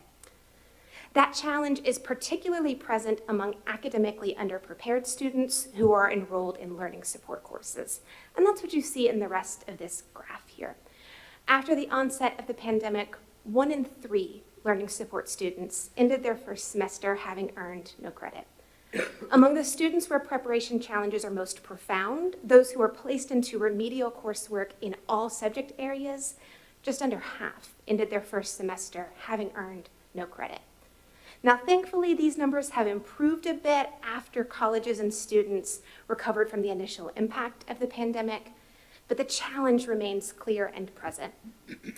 Community colleges have a really robust system for helping get students who are academically underprepared up to speed for college-level coursework, but we think this data points us to the need to expand the reach of learning support and provide even more in-depth support for those students. And so with the support of this grant funding, that's what we're hoping to do. And the next slide outlines a little bit about how we're thinking about this. This outlines both the challenge that we've identified in data and how we are working with colleges to try to address that challenge. And there's a lot here, but I'll cover it very briefly. The challenge, as you just saw, is that many students are entering college underprepared for college-level coursework. And because of that, many of them are ending their first semester having earned no credit. Those students who end their first semester having earned no credit are the least likely to persist and graduate.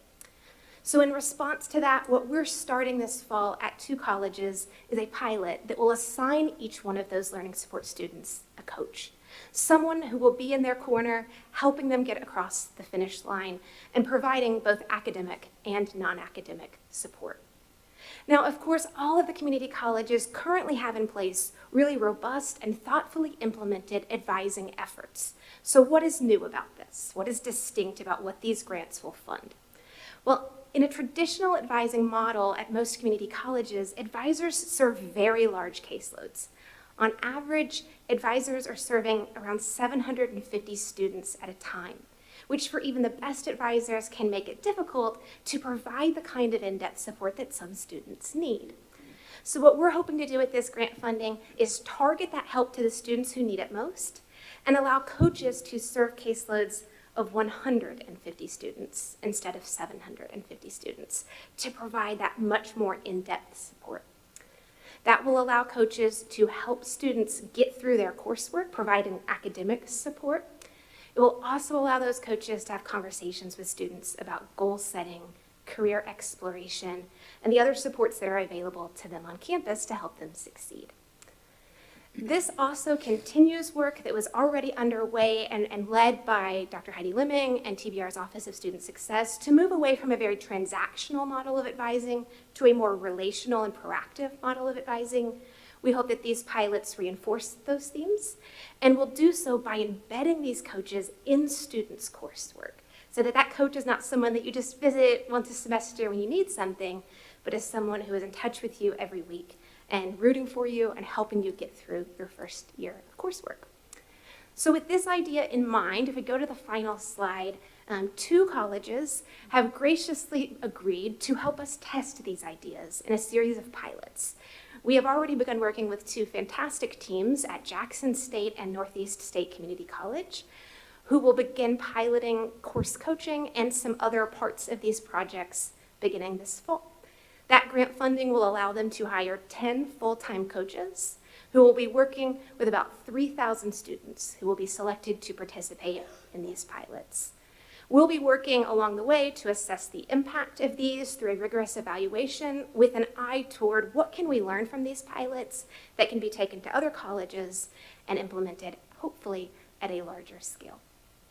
With that said, I'd be happy to answer any questions you have about these grants or what we hope to do with that funding. Okay. Amy, help me with the math. So we want to get it down to 150 per full-time coach. How does the 3,000 students relate to that? Yeah, that's a great question. So 10 coaches working with about 150 students each semester. And then some of these students will be recent high school grads. Some of them will be returning adults through Tennessee Reconnect. So some students will rotate in and out once a semester. They'll get a fresh caseload. Some coaches will work with students for a full year. We unfortunately can't work with students throughout their college career. So we're focusing here on the first semester that a student enrolls. And so there's a bit of a staggered start. And some coaches will serve different caseloads than others. Altogether, 3,000 students. Do you all have any data to date that shows the drop from 750 to 150 has this X result? Or are there other studies that have that to date? That's a great question. Less data in our context, but lots of data from other states who have found that when they significantly reduce those advising caseloads, that it makes a big impact for students. For many reasons, the most important of which is it increases the interactions and the number of interactions between that coach and that student. So, and I'm going to be blunt here, is this program, and I'm super excited about it, don't get me wrong, but is this program basically a more intense version of remedial programs that's making up for what they didn't get in our K-12 system? I think the way we think about it is, that's certainly one way of looking at it. I think that's probably right. But we know that they come to us who they are, and they come to us with the level of preparation that they have. And the colleges are doing a number of things to help get those students up to speed. And this is just another tool in that toolbox to help get those students up to speed. Applaud you for the work you are doing. I'm hopeful for this. Regent Shelton. Hey, Amy, I had a chance to go on the tour today, which was just absolutely phenomenal. And I hope I get this right, but there was a program that my tour guides gave that mentioned TRIO. Does that sound right? Where there's a federal grant that's very similar to what you're saying, where they pair a coach that's different from a student success advisor with folks that are meeting either a Pell Grant requirement, or it's a first-time student or college student, or maybe they have those remedial classes. And it seems like it was very remarkably, executed here at Columbia State. Is that similar to what you're thinking about here? Absolutely, and Okay. we've certainly drawn inspiration from the federally funded TRIO programs, which are in place at several community colleges. What makes this distinct from a lot of the existing coaching work that is done is this key point of not just having these coaches, but it's specifically embedding them in courses to provide both non-academic support as well as support just to get through coursework.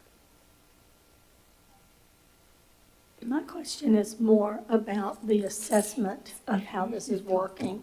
And I see that TBR and the college will analyze real-time data about the engagement with coaches and success for students. I have had two recent experiences where what the advisor was thinking was going on and what was recorded as what went on was nothing close to what the student thought was going on. And it makes me think in this case, are we just going to be assessing it from our standpoint, or are we going to ask the student? I mean, it's like, how's it going? Do you know what's going on? I really feel like sometimes we leave that out. We make the assumption that because we met with them, they understand, but I'm not sure that's true in every case. Well, I think that's very well said. And this evaluation of these programs is designed to be as rigorous as possible. These are being structured as randomized controlled trials. It's state-of-the-art evaluations of a program. And a key part of that will be qualitative work to get feedback from students who are selected to participate throughout the project, both while they're receiving coaching and after they're no longer working with their coach. This may be a question for Russ more than anything. Reimagining the community college experience is now time to get them to get that certificate the first semester or first year.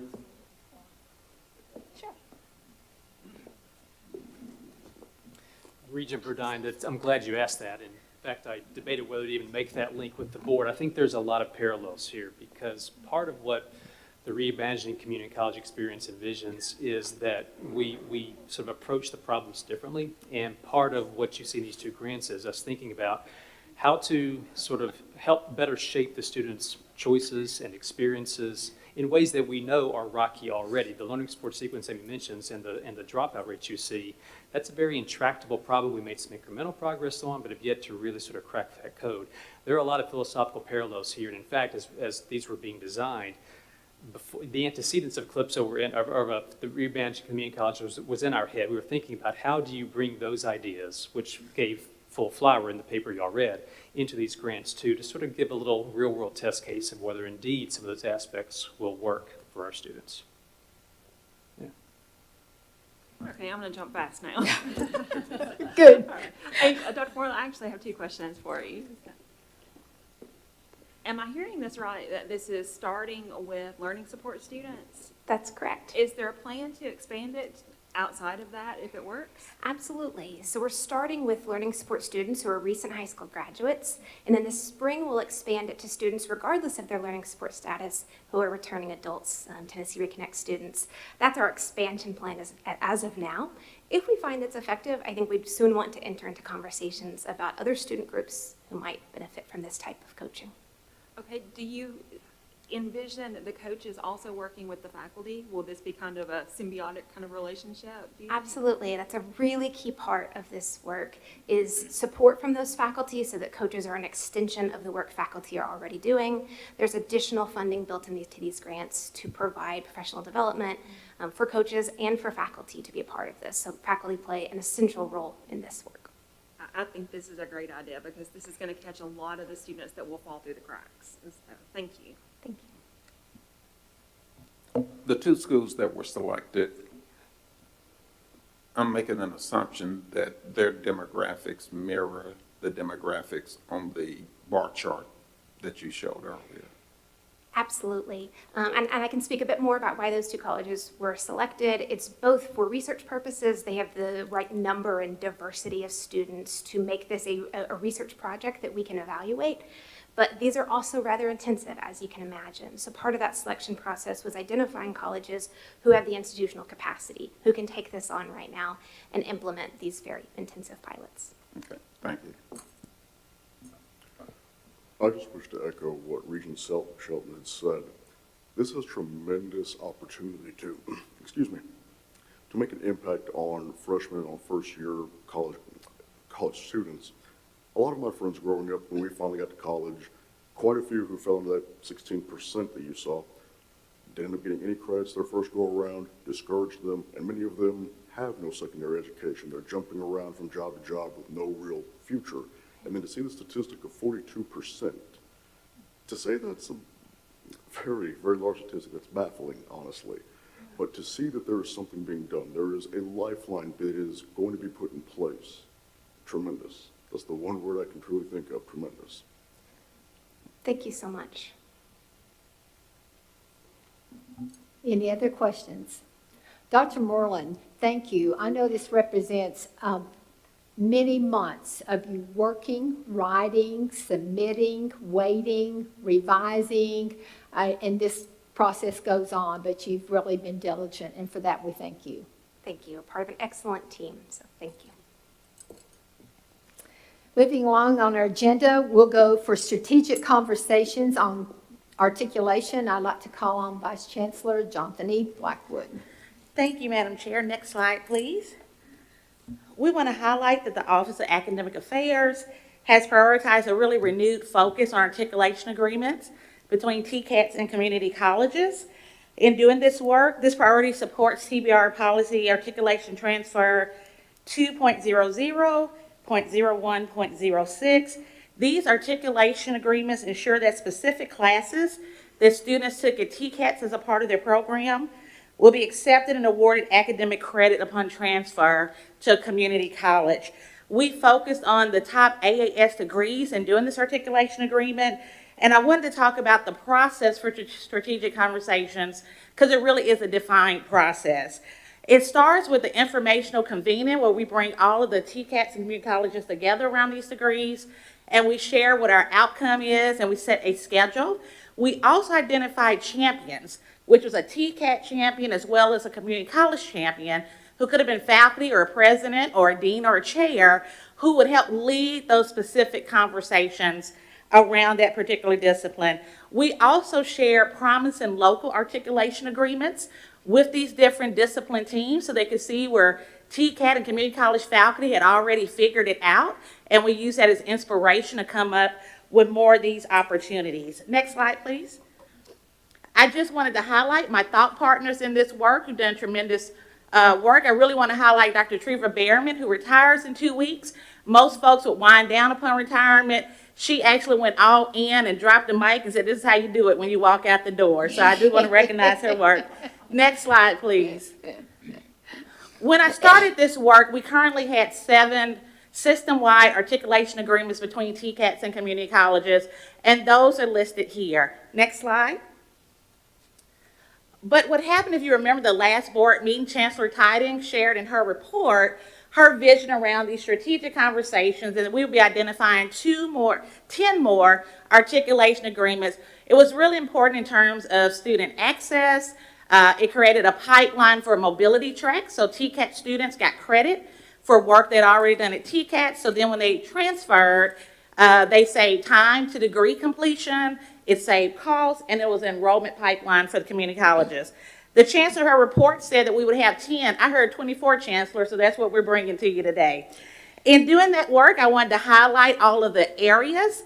In the mechatronics area, we identified 8 total new articulation agreements. In electrical systems technology, we have 1. Engineering systems technology, 3 new agreements. Mechanical engineering technology, 3 new agreements. In the area of architectural design technology, there's 1. Civil and construction engineering, a new agreement. Health information technology, an agreement. And health sciences, we came out with 5 new agreements, and nursing came out with 1. And I want to talk about those. Next slide, please. What I wanted to highlight are the champions who represented just key leadership all around the system. So you will see their images as we go through here. These are the champions for the industrial maintenance, the AAS and mechatronics program. Next slide, please. They did the work. They were given the charge of 1 articulation agreement, and they just said, "Hold my drink."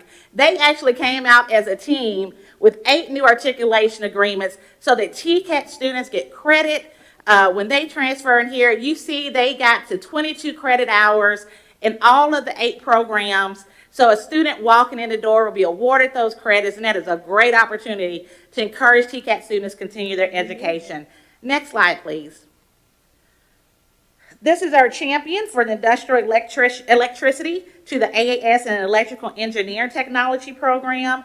They did the work to come up with 9 to 18 credit hours upon transfer. The 9 to 18 depended on the credentials that the student actually took, so that was a menu of options, but really good work to provide those opportunities. Next slide, please. These champions focus on those transfer opportunities in the area of instructional maintenance at the TCAT to the AAS and engineering systems technology. Next slide, please. They came out with 3 separate agreements around this work, and you can see they range from 9 to 12 credit hours depending on the program of study. Next slide, please. I told everybody to get their glamour shots. I got to show these pictures. I know we're focused on time. These are champions around precision programs to the AAS and mechanical engineering. Next slide, please. They did to work across the board to come up with 3 new agreements, all given 9 credit hours that are highlighted there. And as well, these things are in your materials for review. Next slide, please. In this area, we had 4 champions. Those are the first 2. Next slide, please. These are champions who looked at computer-aided design technology programs at TCAS and aligned those to AASs in architectural design technology and documented 18 credit hours upon transfer. Next slide, please. Here are our glamour shots here, some new champions. Here they focus on the building construction technology program to the AAS and civil construction engineering technology and identified 6 credit hours upon transfer. Next slide, please. Champions here focus on the health information technology to the AAS and health information management And they identified a total of 18 credit hours for TCAT students upon transfer. Next slide, please. So this group got a little competitive. They were asked to look at one articulation agreement. Next slide, please. They actually came out with 5 new opportunities. And here there's a range from 6 credit hours all the way to 27 credit hours, depending on the TCAT program, and those are identified for you there. Next slide, please. This is our final set of champions around the LPN, the AAS, and nursing champions. Next slide, please. There were 5 total champions in this work, and they came out with 7 credit hours upon transfer. What was so unique about Strategic Conversations was the synergy in the work. They actually had a secondary outcome beyond the articulation agreement. Based on these conversations, they have actually aligned all of the nurse and admission requirements across the state. If you know, before, every college had their own difference in that, and so TCAT students were here, they needed admissions requirement differently for Vol State versus another college that had it. So as part of their work, they came together in a work group. We also brought in industry employers in this opportunity to talk about the importance of getting students through there, and so they made that change for themselves. One example of that admissions requirement is they always had the HESI as an admissions test that students needed to take for admission. But they hadn't realized, because they hadn't been working with TCAS, that TCAS gave it as an exit exam. So now they don't have to retake it coming out TCAT and then going into the community college. So that's an example of when we got faculty together in the room and talked about their programs and shared the curriculum and the competencies and those certifications, they were able to make decisions that were best for students while still adhering to their accreditation requirements. Next slide, please. So next step in this work is the signature event. We're looking at hosting a fall ceremony so we can highlight these 24 new system-wide agreements with college leadership and the board, including the champions. We really want an awareness campaign so students are aware of these opportunities to continue their education. And that press release, again, will highlight what we now have as a record high of 31 articulation agreements from TCATs to community colleges. And again, we have ongoing development where we're already looking at the next opportunity of AS degrees aligned to, so we'll be bringing that forward in the future. Any questions? Yes, so every TCAT will transfer to every community college, regardless of where the TCAT is, where the community college is? That was the agreement. If that TCAT offered the program, that alignment, and that community college offered it, they got those credits no matter which one they went to. Okay. And that was part of why it took several months to get agreement from all the faculty. So the next step, the articulation agreements have been completed, is that they are going to the CAOs for final review, and then the presidents will sign at the signature event, and that commits them to honoring that upon transfer. So TCAT in Elizabethton could transfer to a community college in Knoxville? Yes, they could if they Okay. offered that program. And that's important because of mobility or employment opportunities. Right. Why are there so many, some of them were 20-some hours and some of them are 6 hours? It was based on a course-by-course review, and it depended on, you got 2 different accrediting bodies. You have SAC-COC, who's over the community college courses, and COE over the TCATs. So they had to find alignment on the curriculum, where they're the same competencies, or they based it on a national credential to do that. And so that varied just depending on the discipline and what the TCATs taught as opposed to what the community colleges taught. Okay. So it's a range from 6 all the way to 27. Thank you. Thank you. Any other questions? Question for the Chancellor. How many years have you been pushing a 500-pound marshmallow uphill to get to here?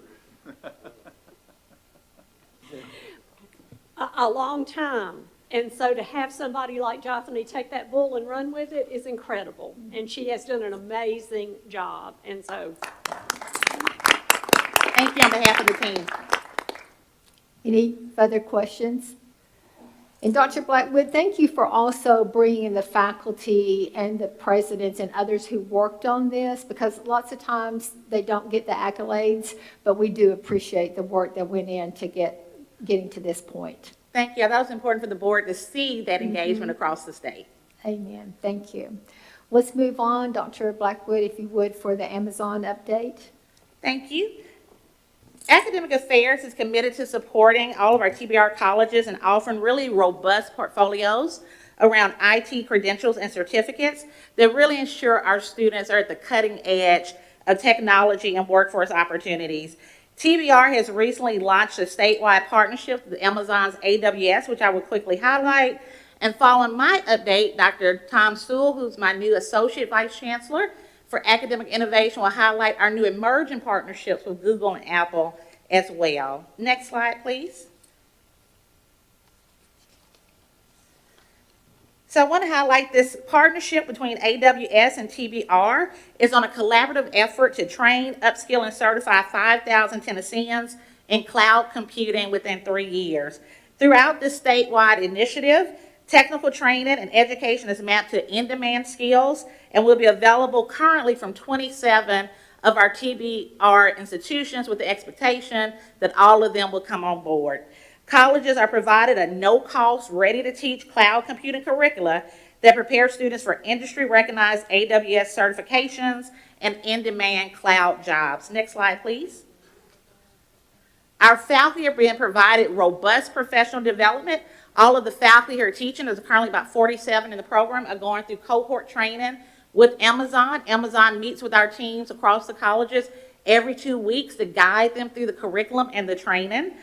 Our faculty will also have access to the certifications at 50% cost, and students who will go through this program will also have self-paced online training courses and labs from AWS.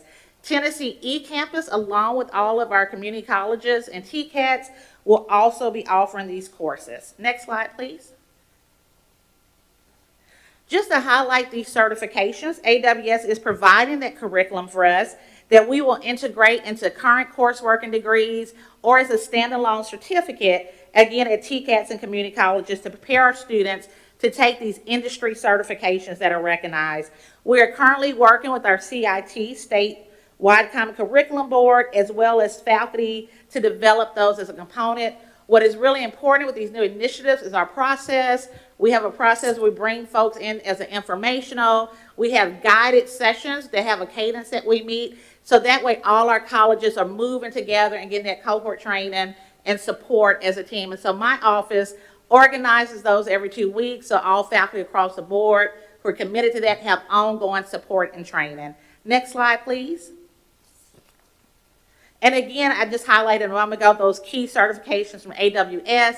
Again, those certifications in cloud computing transfer to any industry. They don't have to work for Amazon, but Amazon is certainly at the table for that partnership.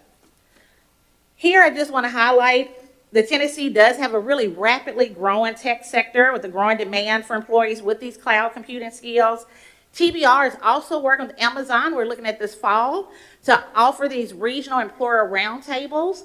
Amazon has done this in other states where they are bringing in their own contacts around employers who are interested in cloud computing. And we will also work with THEC to identify other employers where we engage them in this work and get their commitment to participate in AWS through shadow days, demonstration days with the students. And if those employers commit, they will offer interviews to our students coming out with hopefully the opportunity for a job. So they are doing that work with us as well. These jobs are from organizations across many sectors, such as software development, cloud architecture, data science, cybersecurity, cloud support engineers, and more. At this point, I'd like to bring on Dr. Tom Sewell, because when we got so excited about Amazon, we didn't stop. So now we're working with Google and Apple, and he will talk very briefly about those opportunities, and there will be more to come. Dr. Sewell?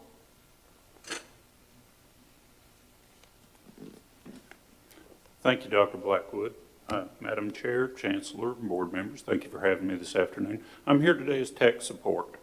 I'll talk to you a little bit about the tech industry that we've got coming. Next slide, please.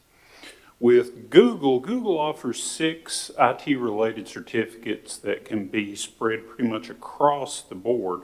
They can be embedded in our campuses as options for students. These certificates are a little different from Amazon's because these upskill employers and individuals for jobs across the IT sector, where Amazon certificates are specific to the AWS certifications in the Amazon Web Services area. These certificates take about 4 months to earn. They're self-paced. They can earn certificates in any one of these 6 areas: digital marketing and e-commerce, IT support, data analytics, project management, UX or user design, and Android development.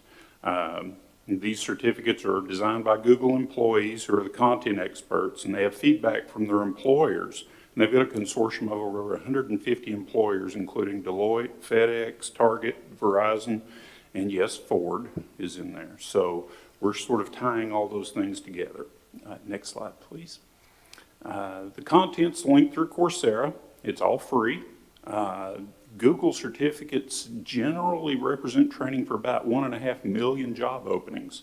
And those jobs begin or have the median starting salary around $66,000. So through the offering of these certificates for free, we're saving about $250 per student for each one of the certifications that they take. And we're introducing these and discussing integration across all of our programs in CIT across the state as well. Key thing to remember, this is both TCATs and community colleges. Same thing with our next one. Next slide, please. Apple. We just spoke with them last week. Apple is interested in us including the SWIFT curriculum into some of our programs across the state. The certifications that Apple has are the associate exam and the certified user exam. These materials will prepare students for those certification exams. The materials available for free, curriculum guides, software is free. It does require the use of an Apple computer, but that's a small price to pay. Main focus is on SWIFT programming, and the outcomes will work on your iPads and your iPhones and your Mac computers as well. Next slide, please. Academic affairs, we're going to work on defining those partnership opportunities with Google and Apple. We're going to do the same sort of process, hosting those information sessions, working with faculty, with leadership, with the companies, have our public announcements ready to go by fall, and have things in place for the spring of 2023 with these two companies.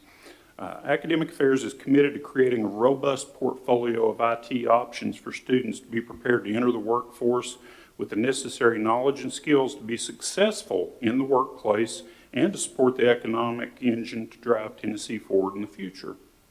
Thank you very much, and open to answering any questions you may have. Can I ask one quick question? Because I don't understand what any of these people do, although I have a phone and a computer. I'll just admit it up front, exactly.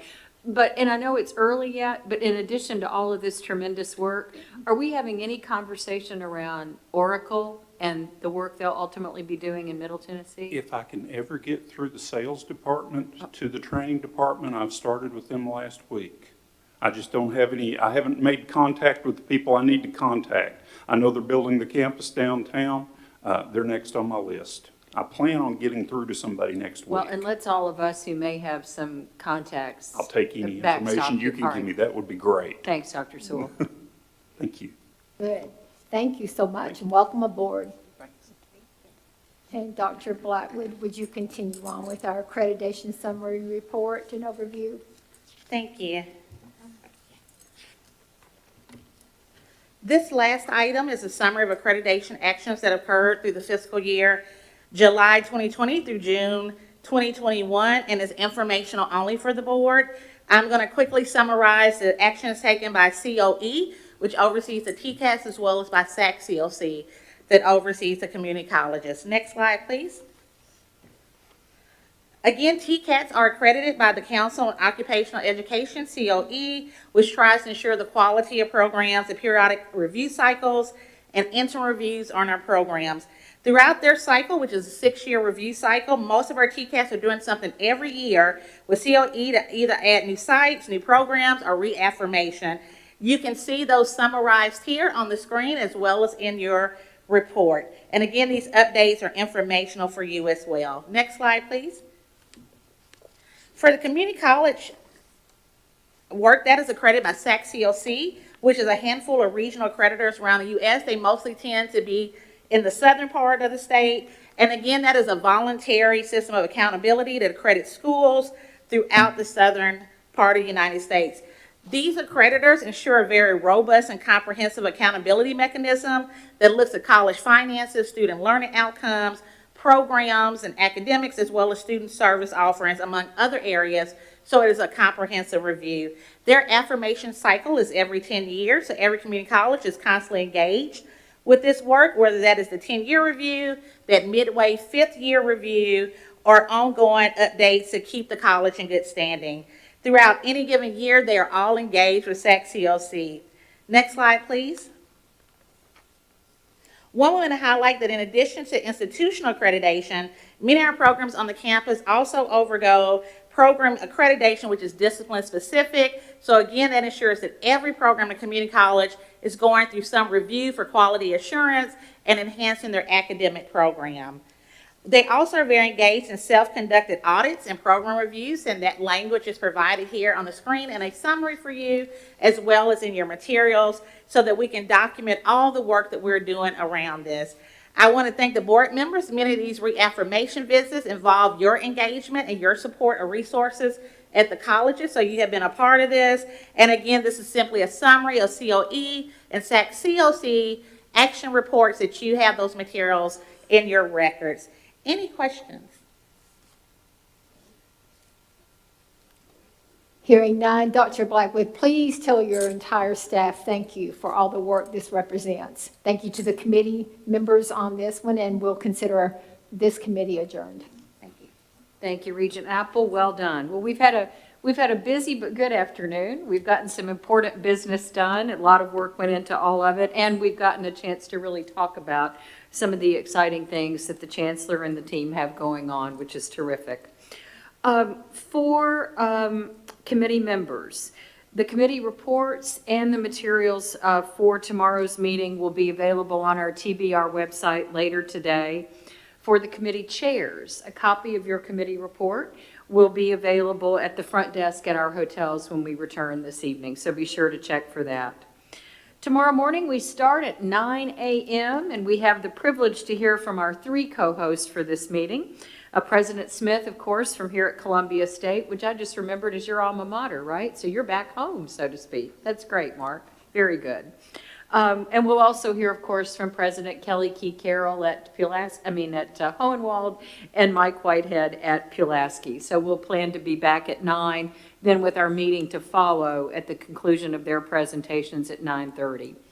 Dr. Janet Smith, I think, might have left the room, no doubt, to go ahead and get prepared for some things this evening. Dr. Smith, are you still with us? But again, a hearty thanks to her. She's headed out. Okay. A hearty thanks to her and the team for today. And within the next hour and 45 minutes or thereabouts, we will begin our 50th anniversary celebration here on Columbia State's campus. Mariah and Chancellor, any final then announcements for us, particularly with regard to this evening's events? Mariah, do you have any follow-up for the evening? For the events this evening, we will have a shuttle that will be departing here immediately following. So our regents who would like to get checked into your hotel and maybe have some time to refresh, please go to the shuttle and have some time in between now and our reception. The reception will start at 6:30 and the shuttle will leave from the hotel around 5:45. Like Vice Chair Reynolds mentioned, our committee chairs, we will be getting those reports together. And when you return from the dinner, those reports will be available at the front desk if you'd like to review. Can I just ask, can we leave our stuff in our place here tonight? Absolutely. Chancellor, thanks, Mariah. Well, again, thanks to all of the Columbia State team for the great work today. Thank you very much to all of the departments that presented today about the great information that is going on at the system office. I would also like to just take a point of privilege to point out that Mariah and her husband are expecting a very special Christmas gift this year. So we will have a new addition to our TBR family. So congratulations to Mariah and her husband, and we look forward to having a new one among us. So thank you very much. And we come back and have a great time this evening. Exactly. Oh, Dr. Smith, what you need to tell us before we go?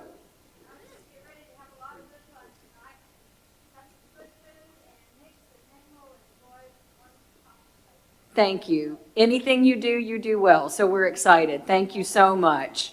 And congratulations to Mariah. We'll have a board secretary in training. With that, ladies and gentlemen, we adjourn for the day. I'll see you in a few minutes.